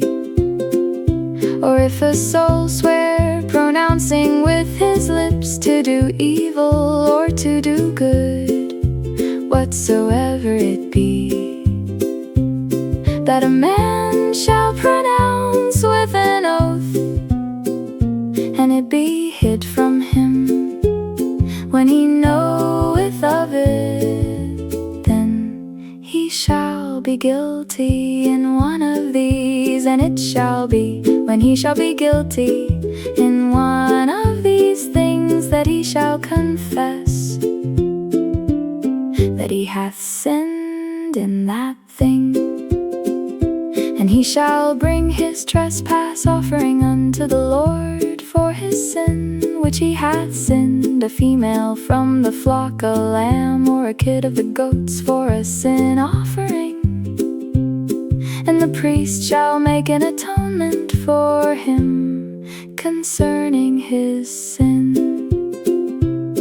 And if he be not able to bring a lamb, then he shall bring for his trespass which he hath committed 2 turtle doves or 2 young pigeons unto the Lord, one for a sin offering, and the other for burnt offering. And he shall bring them unto the priest, who shall offer that which is for the sin offering first, and wring off his head from his neck, but shall not divide it asunder. And he shall sprinkle of the blood of the sin offering upon the side of the altar, and the rest of the blood shall be wrung out at the bottom of the altar. It is a sin offering.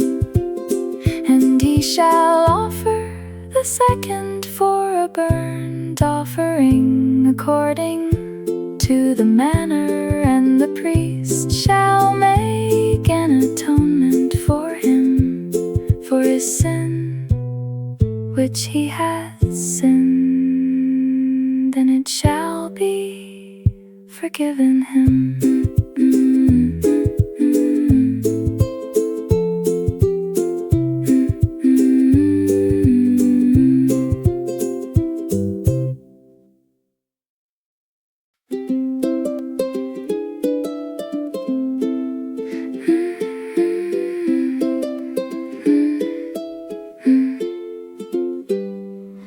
But if he be not able to bring 2 turtle doves or 2 young pigeons, then he that sinned shall bring for his offering the 10th part of an ephah of fine flour for a sin offering.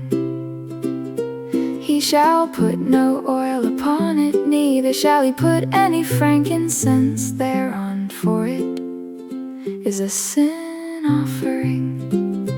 Then shall he bring it to the priest, and the priest shall take his handful of it, even a memorial thereof, and burn it on the altar according to the offerings made by fire unto the Lord. It is a sin offering.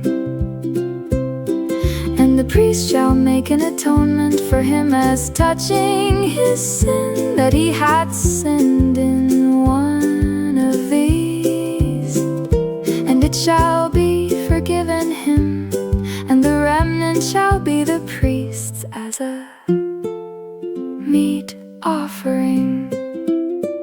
And the Lord spake unto Moses, saying, if a soul commit a trespass and sin through ignorance in the holy things of the Lord, then he shall bring for his trespass unto the Lord a ram without blemish out of the flocks, with thy estimation by shekels of silver, after the shekel of the sanctuary, for a trespass offering. And he shall make amends for the harm that he hath done in the holy thing, and shall add the 5th part thereto, and give it unto the priest, and the priest shall make an atonement for him with the ram of the trespass offering, and it shall be forgiven him. And if a soul sin and commit any of these things, which are forbidden to be done by the commandments of the Lord, though he wist it not yet, is he guilty, and shall bear his iniquity. And he shall bring a ram without blemish out of the flock, with thy estimation for a trespass offering, unto the priest, and the priest shall make an atonement for him concerning his ignorance wherein he erred and wist it not, and it shall be forgiven him. It is a trespass offering. He hath certainly trespassed against the Lord.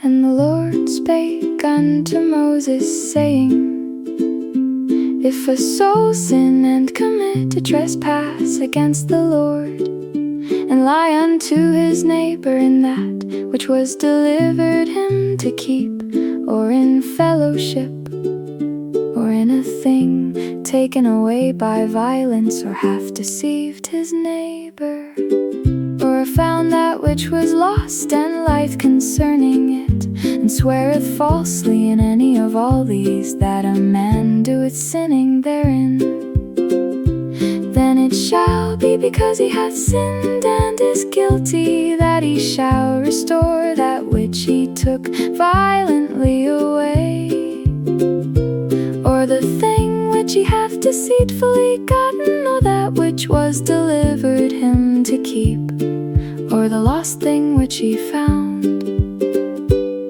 or all that about which he hath sworn falsely, he shall even restore it in the principal, and shall add the fifth part more thereto, and give it unto him to whom it appertaineth in the day of his trespass offering.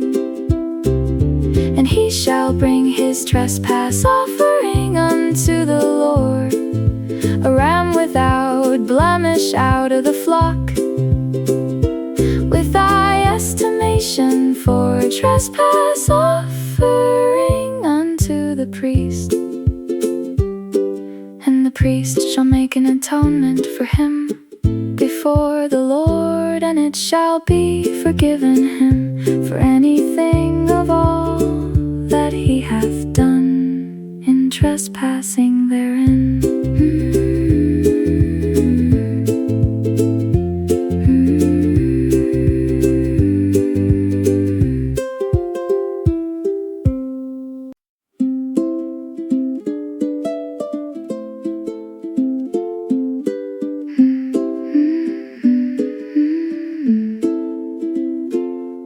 And the Lord spake unto Moses, saying, Command Aaron and his sons, saying, This is the law of the burnt offering.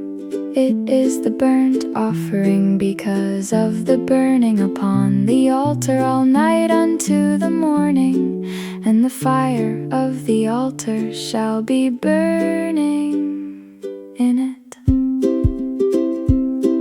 And the priest shall put on his linen garment, and his linen breeches shall he put upon his flesh, and take up the ashes which the fire hath consumed with the burnt offering on the altar, and he shall put them beside the altar.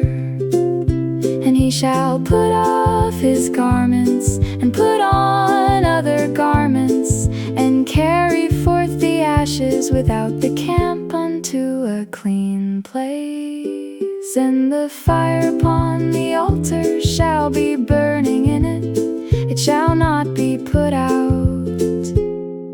And the priest shall burn wood on it every morning, and lay the burnt offering in order upon it, and he shall burn thereon the fat of the peace offerings. The fire shall ever be burning upon the altar, it shall never go out. And this is the law of the meat offering. The sons of Aaron shall offer it before the Lord, before the altar. And he shall take of it his handful of the flour of the meat offering, and of the oil thereof, and all the frankincense which is upon the meat offering, and shall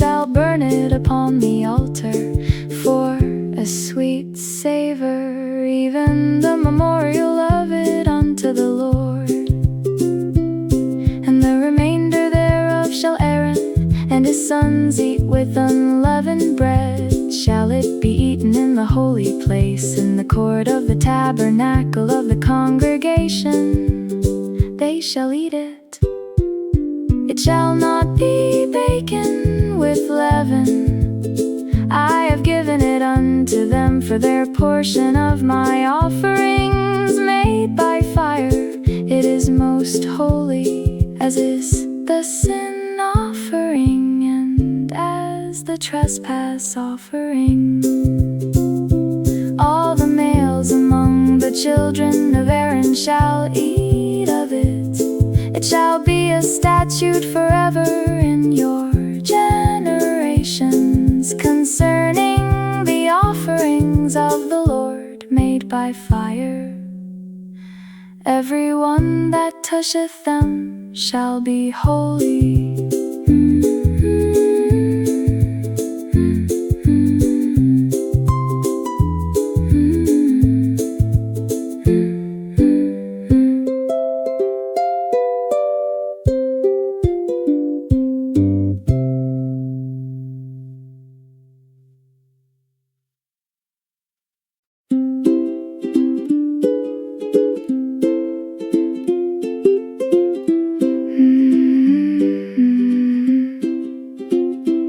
And the Lord spake unto Moses, saying, This is the offering of Aaron and of his sons, which they shall offer unto the Lord in the day when he is anointed, the 10th part of an ephah of fine flour, for a meat offering perpetual, half of it in the morning, and half thereof at night.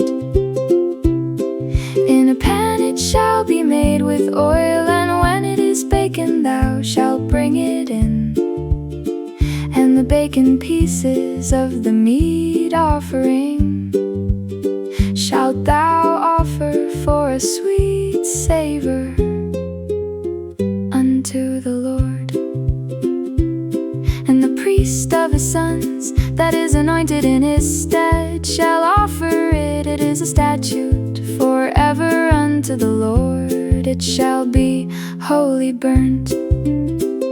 For every meat offering for the priest shall be wholly burnt. It shall not be eaten. And the Lord spake unto Moses, saying, Speak unto Aaron and to his sons, saying, This is the law of the sin offering.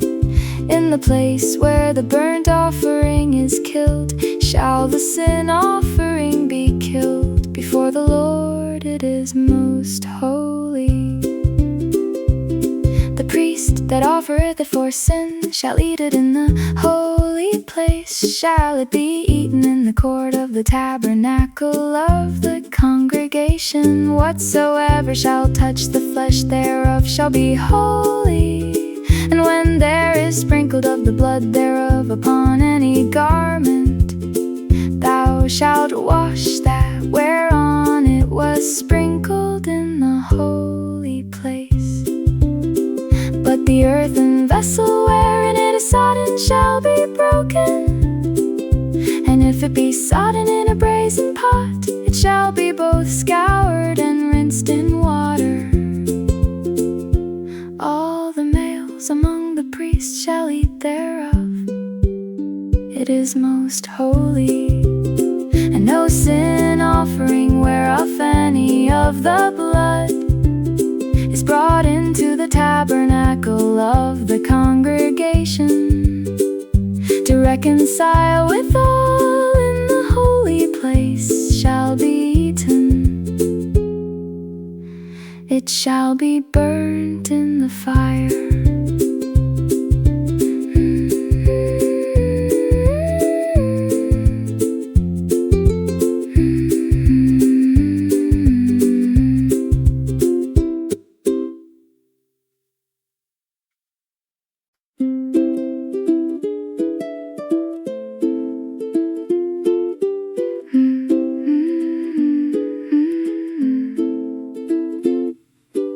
Likewise, this is the law of the trespass offering. It is most holy. In the place where they kill the burnt offering shall they kill the trespass offering, and the blood thereof shall he sprinkle round about upon the altar. And he shall offer of it all the fat thereof, the rump and the fat that covereth the inwards, and the 2 kidneys and the fat that is on them, which is by the flanks, and the caul that is above the liver with the kidneys, it shall he take away. And the priest shall burn them upon the altar for an offering made by fire unto the Lord. It is a trespass offering. Every male among the priests shall eat thereof. It shall be eaten in the holy place. It is most holy. As the sin offering is, so is the trespass offering. There is one law for them, the priest that maketh atonement therewith shall have it.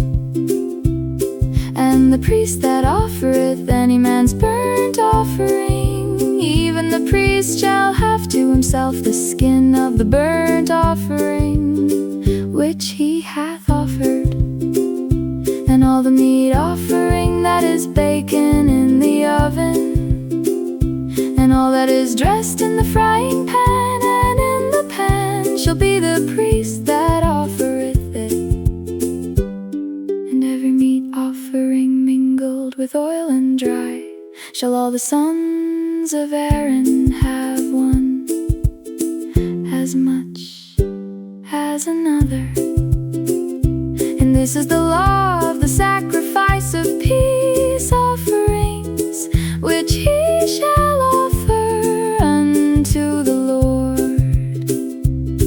If he offer it for thanksgiving, then he shall offer with the sacrifice of thanksgiving unleavened cakes mingled with oil, and unleavened wafers anointed with oil, and cakes mingled with oil of fine flour fried. Besides the cakes he shall offer for his offering leavened bread with the sacrifice of thanksgiving of his peace offerings. And of it he shall offer one out of the whole oblation for an heave offering unto the Lord. And it shall be the priests that sprinkleth the blood of the peace offerings.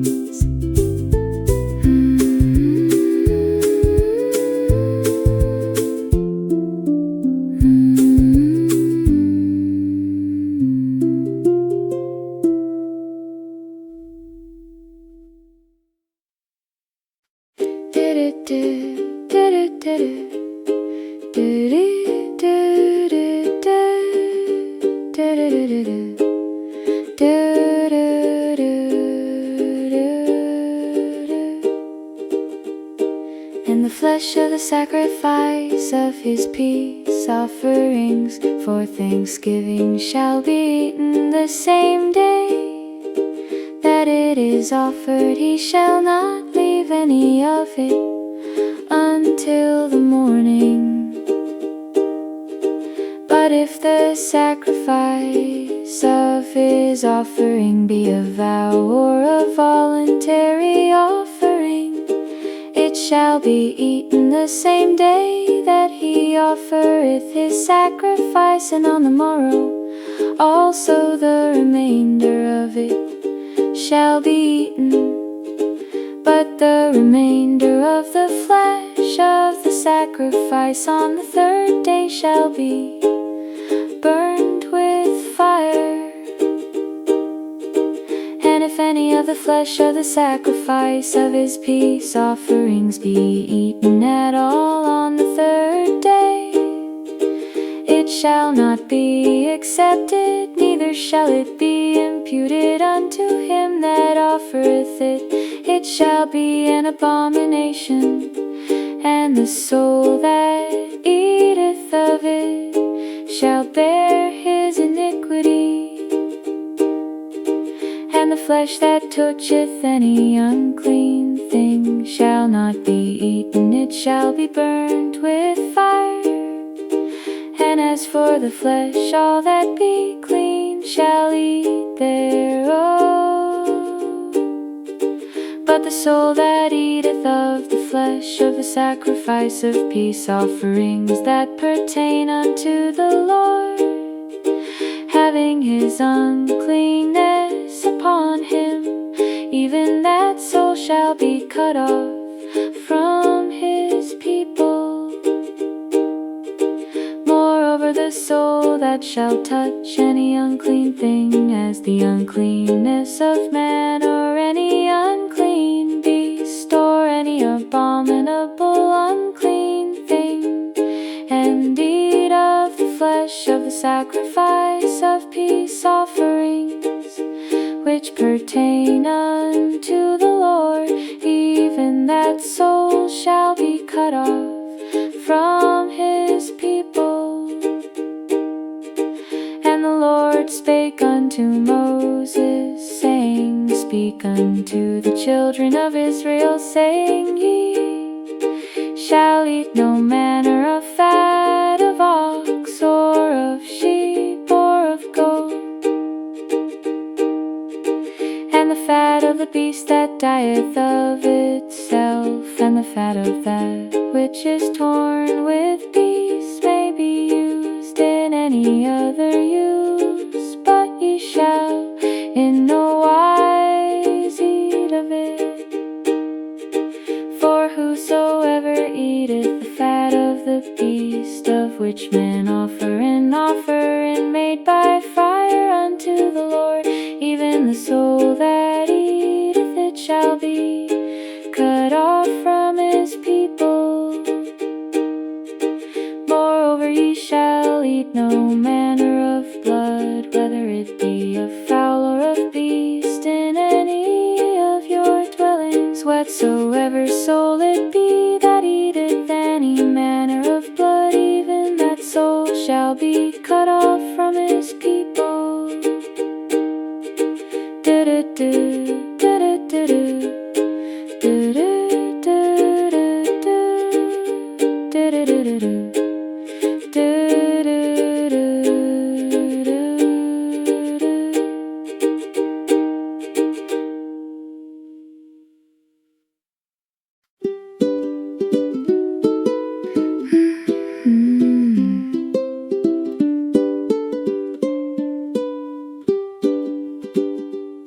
And the Lord spake unto Moses, saying, Speak unto the children of Israel, saying, He that offereth the sacrifice of his peace offerings unto the Lord shall bring his oblation unto the Lord of the sacrifice of his peace offerings. His own hand shall bring the offerings of the Lord made by fire. The fat with the breast it shall he bring, that the breast may be waved for a wave offering before the Lord. And the priest shall burn the fat upon the altar, but the breast shall be Aaron's and his sons. And the right shoulder shall ye give unto the priest for an heave offering of the sacrifices of your peace offerings. He among the sons of Aaron that offereth the blood of the peace offerings, and the fat shall have the right shoulder for his part. For the wave breast and the heave shoulder have I taken of the children of Israel from off the sacrifices of their peace offerings, and have given them unto Aaron the priest and unto his sons by a statute forever, from among the children of Israel. This is the portion of the anointing of Aaron and of the anointing of his sons out of the offerings of the Lord, made by fire in the day when he presented them to minister unto the Lord in the priest's office, which the Lord commanded to be given them of the children of Israel in the day that he anointed them by a statute forever throughout their generations. This is the law of the burnt offering, of the meat offering, and of the sin offering, and of the trespass offering, and of the consecrations, and of the sacrifice of the peace offerings, which the Lord commanded Moses in Mount Sinai in the day that he commanded the children of Israel to offer their oblations unto the Lord in the wilderness of Sinai.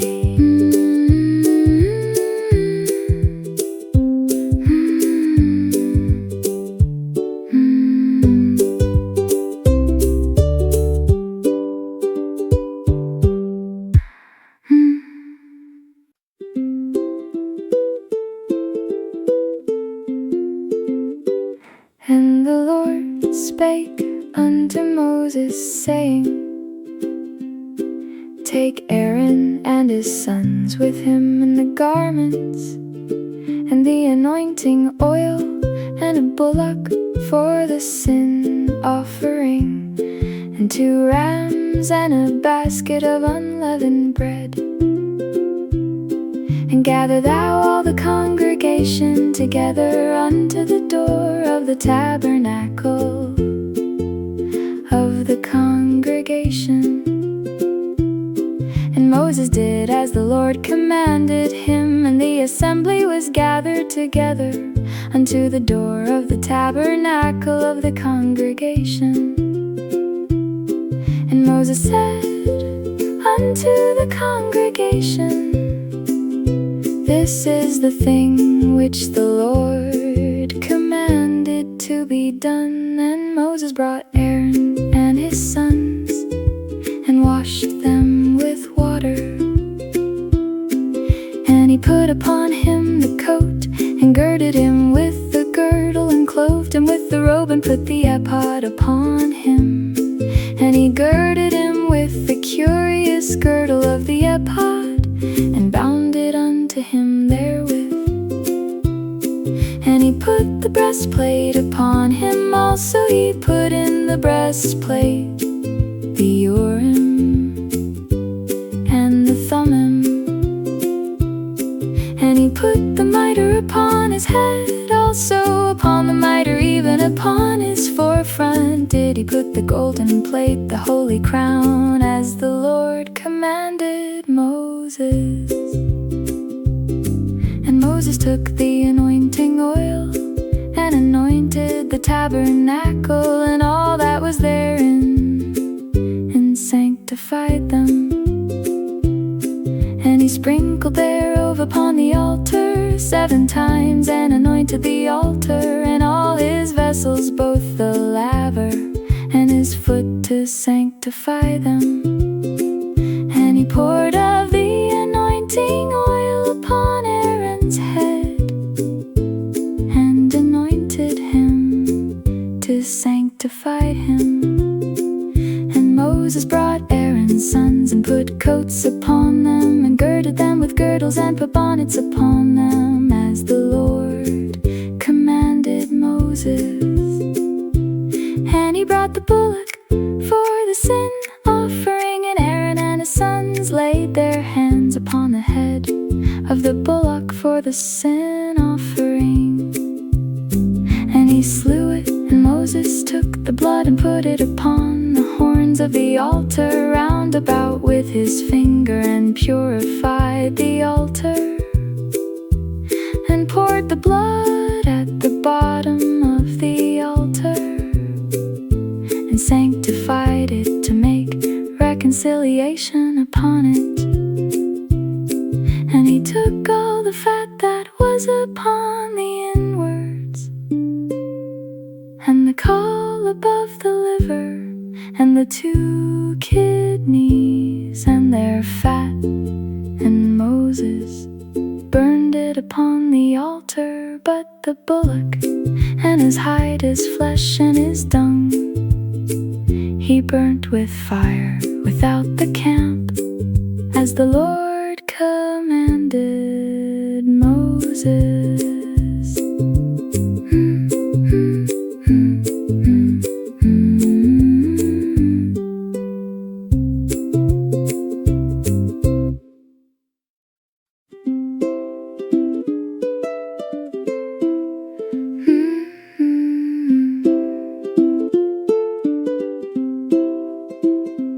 And he brought the ram for the burnt offering, and Aaron and his sons laid their hands upon the head of the ram, and he killed it, and Moses sprinkled the blood upon the altar round about. And he cut the ram into pieces, and Moses burnt the head, and the pieces, and the fat. And he washed the inwards and the legs in water, and Moses burnt the whole ram upon the altar. It was a burnt sacrifice for a sweet savor, and an offering made by fire unto the Lord, as the Lord commanded Moses. And he brought the other ram, the ram of consecration, and Aaron and his sons laid their hands upon the head of the ram, and he slew it, and Moses took of the blood of it, and put it upon the tip of Aaron's right ear, and upon the thumb of his right hand, and upon the great toe of his right foot. And he brought Aaron's sons, and Moses put of the blood upon the tip of their right ear, and upon the thumbs of their right hands, and upon the great toes of their right feet. And Moses sprinkled the blood upon the altar round about. And he took the fat and the rump, and all the fat that was upon the inwards, and the caul above the liver, and the 2 kidneys, and their fat, and the right shoulder. And out of the basket of unleavened bread that was before the Lord, he took 1 unleavened cake, and a cake of oiled bread, and 1 wafer, and put them on the fat, and upon the right shoulder. And he put all upon Aaron's hands, and upon his sons' hands, and waved them for a wave offering before the Lord. And Moses took them from off their hands, and burnt them on the altar upon the burnt offering. They were consecrations for a sweet savor. It is an offering made by fire unto the Lord. And Moses took the breast and waved it for a wave offering before the Lord, for of the ram of consecration it was Moses' part, as the Lord commanded Moses.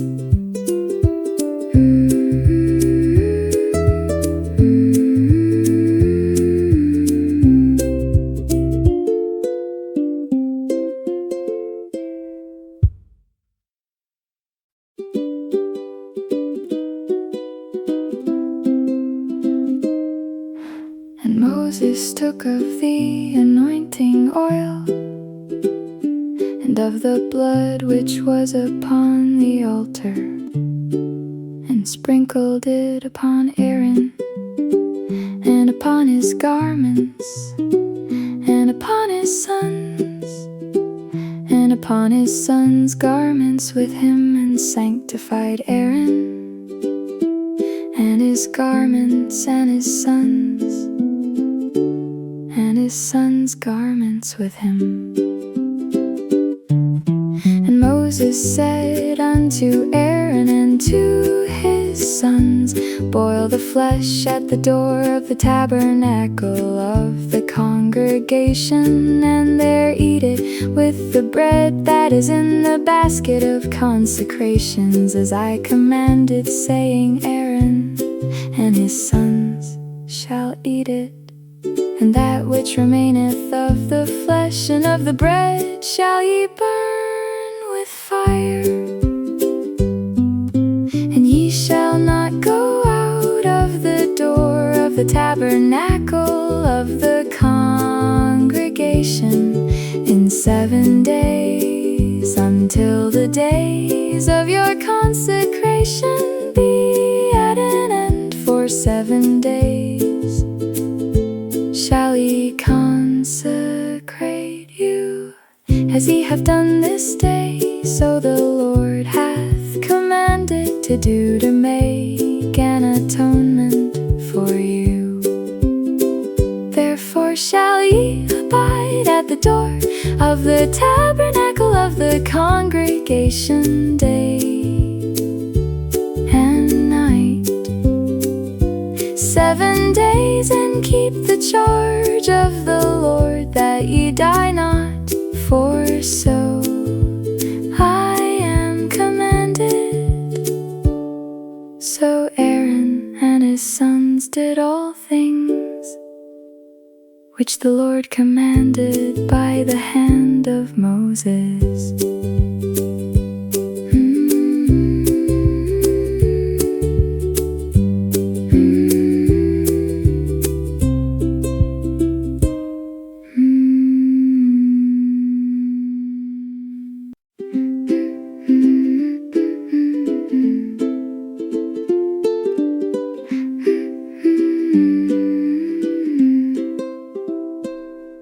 And it came to pass on the 8th day that Moses called Aaron and his sons and the elders of Israel. And he said unto Aaron, take thee a young calf for a sin offering, and a ram for a burnt offering without blemish, and offer them before the Lord.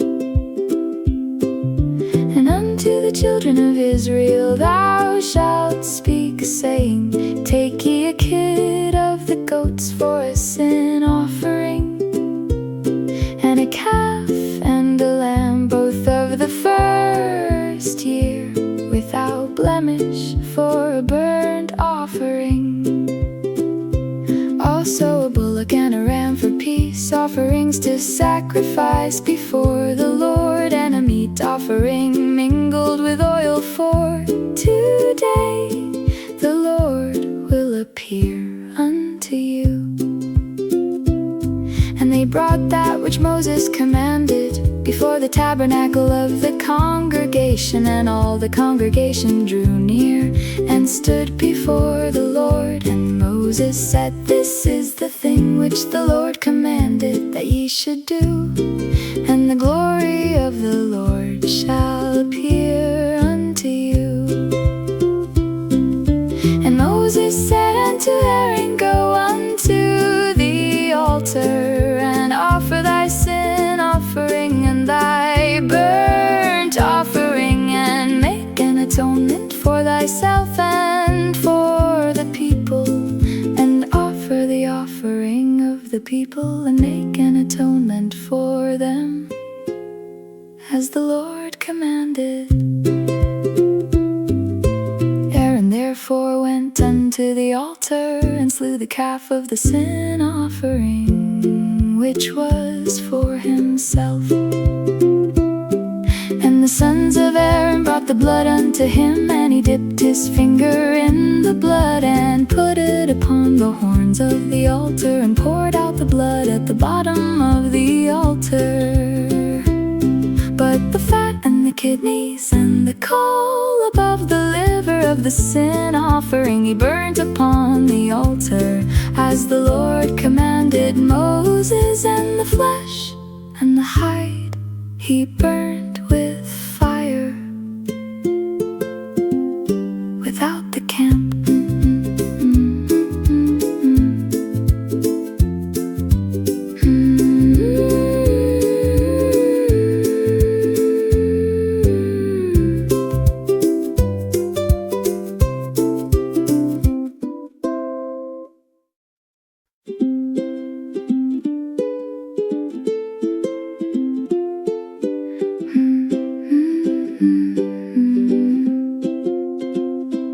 And he slew the burnt offering, and Aaron's sons presented unto him the blood which he sprinkled round about upon the altar. And they presented the burnt offering unto him with the pieces thereof and the head, and he burnt them upon the altar.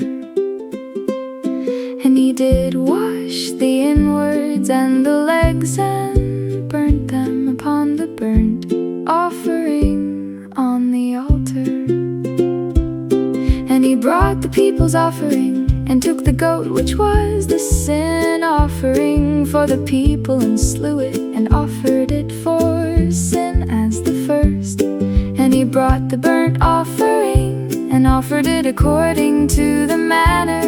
And he brought the meat offering, and took an handful thereof, and burnt it upon the altar beside the burnt sacrifice of the morning. He slew also the bullock and the ram for a sacrifice of peace offerings, which was for the people. And Aaron's sons presented unto him the blood which he sprinkled upon the altar round about, and the fat of the bullock and of the ram, the rump and that which covereth the inwards, and the kidneys and the caul above the liver. And they put the fat upon the breast, and he burned the fat upon the altar. And the breasts and the right shoulder Aaron waved for a wave offering before the Lord, as Moses commanded. And Aaron lifted up his hand toward the people, and blessed them, and came down from offering of the sin offering, and the burnt offering, and peace offerings. And Moses and Aaron went into the tabernacle of the congregation, and came out, and blessed the people. And the glory of the Lord appeared unto all the people. And there came a fire out from before the Lord, and consumed upon the altar the burnt offering and the fat, which when all the people saw, they shouted, and fell on their faces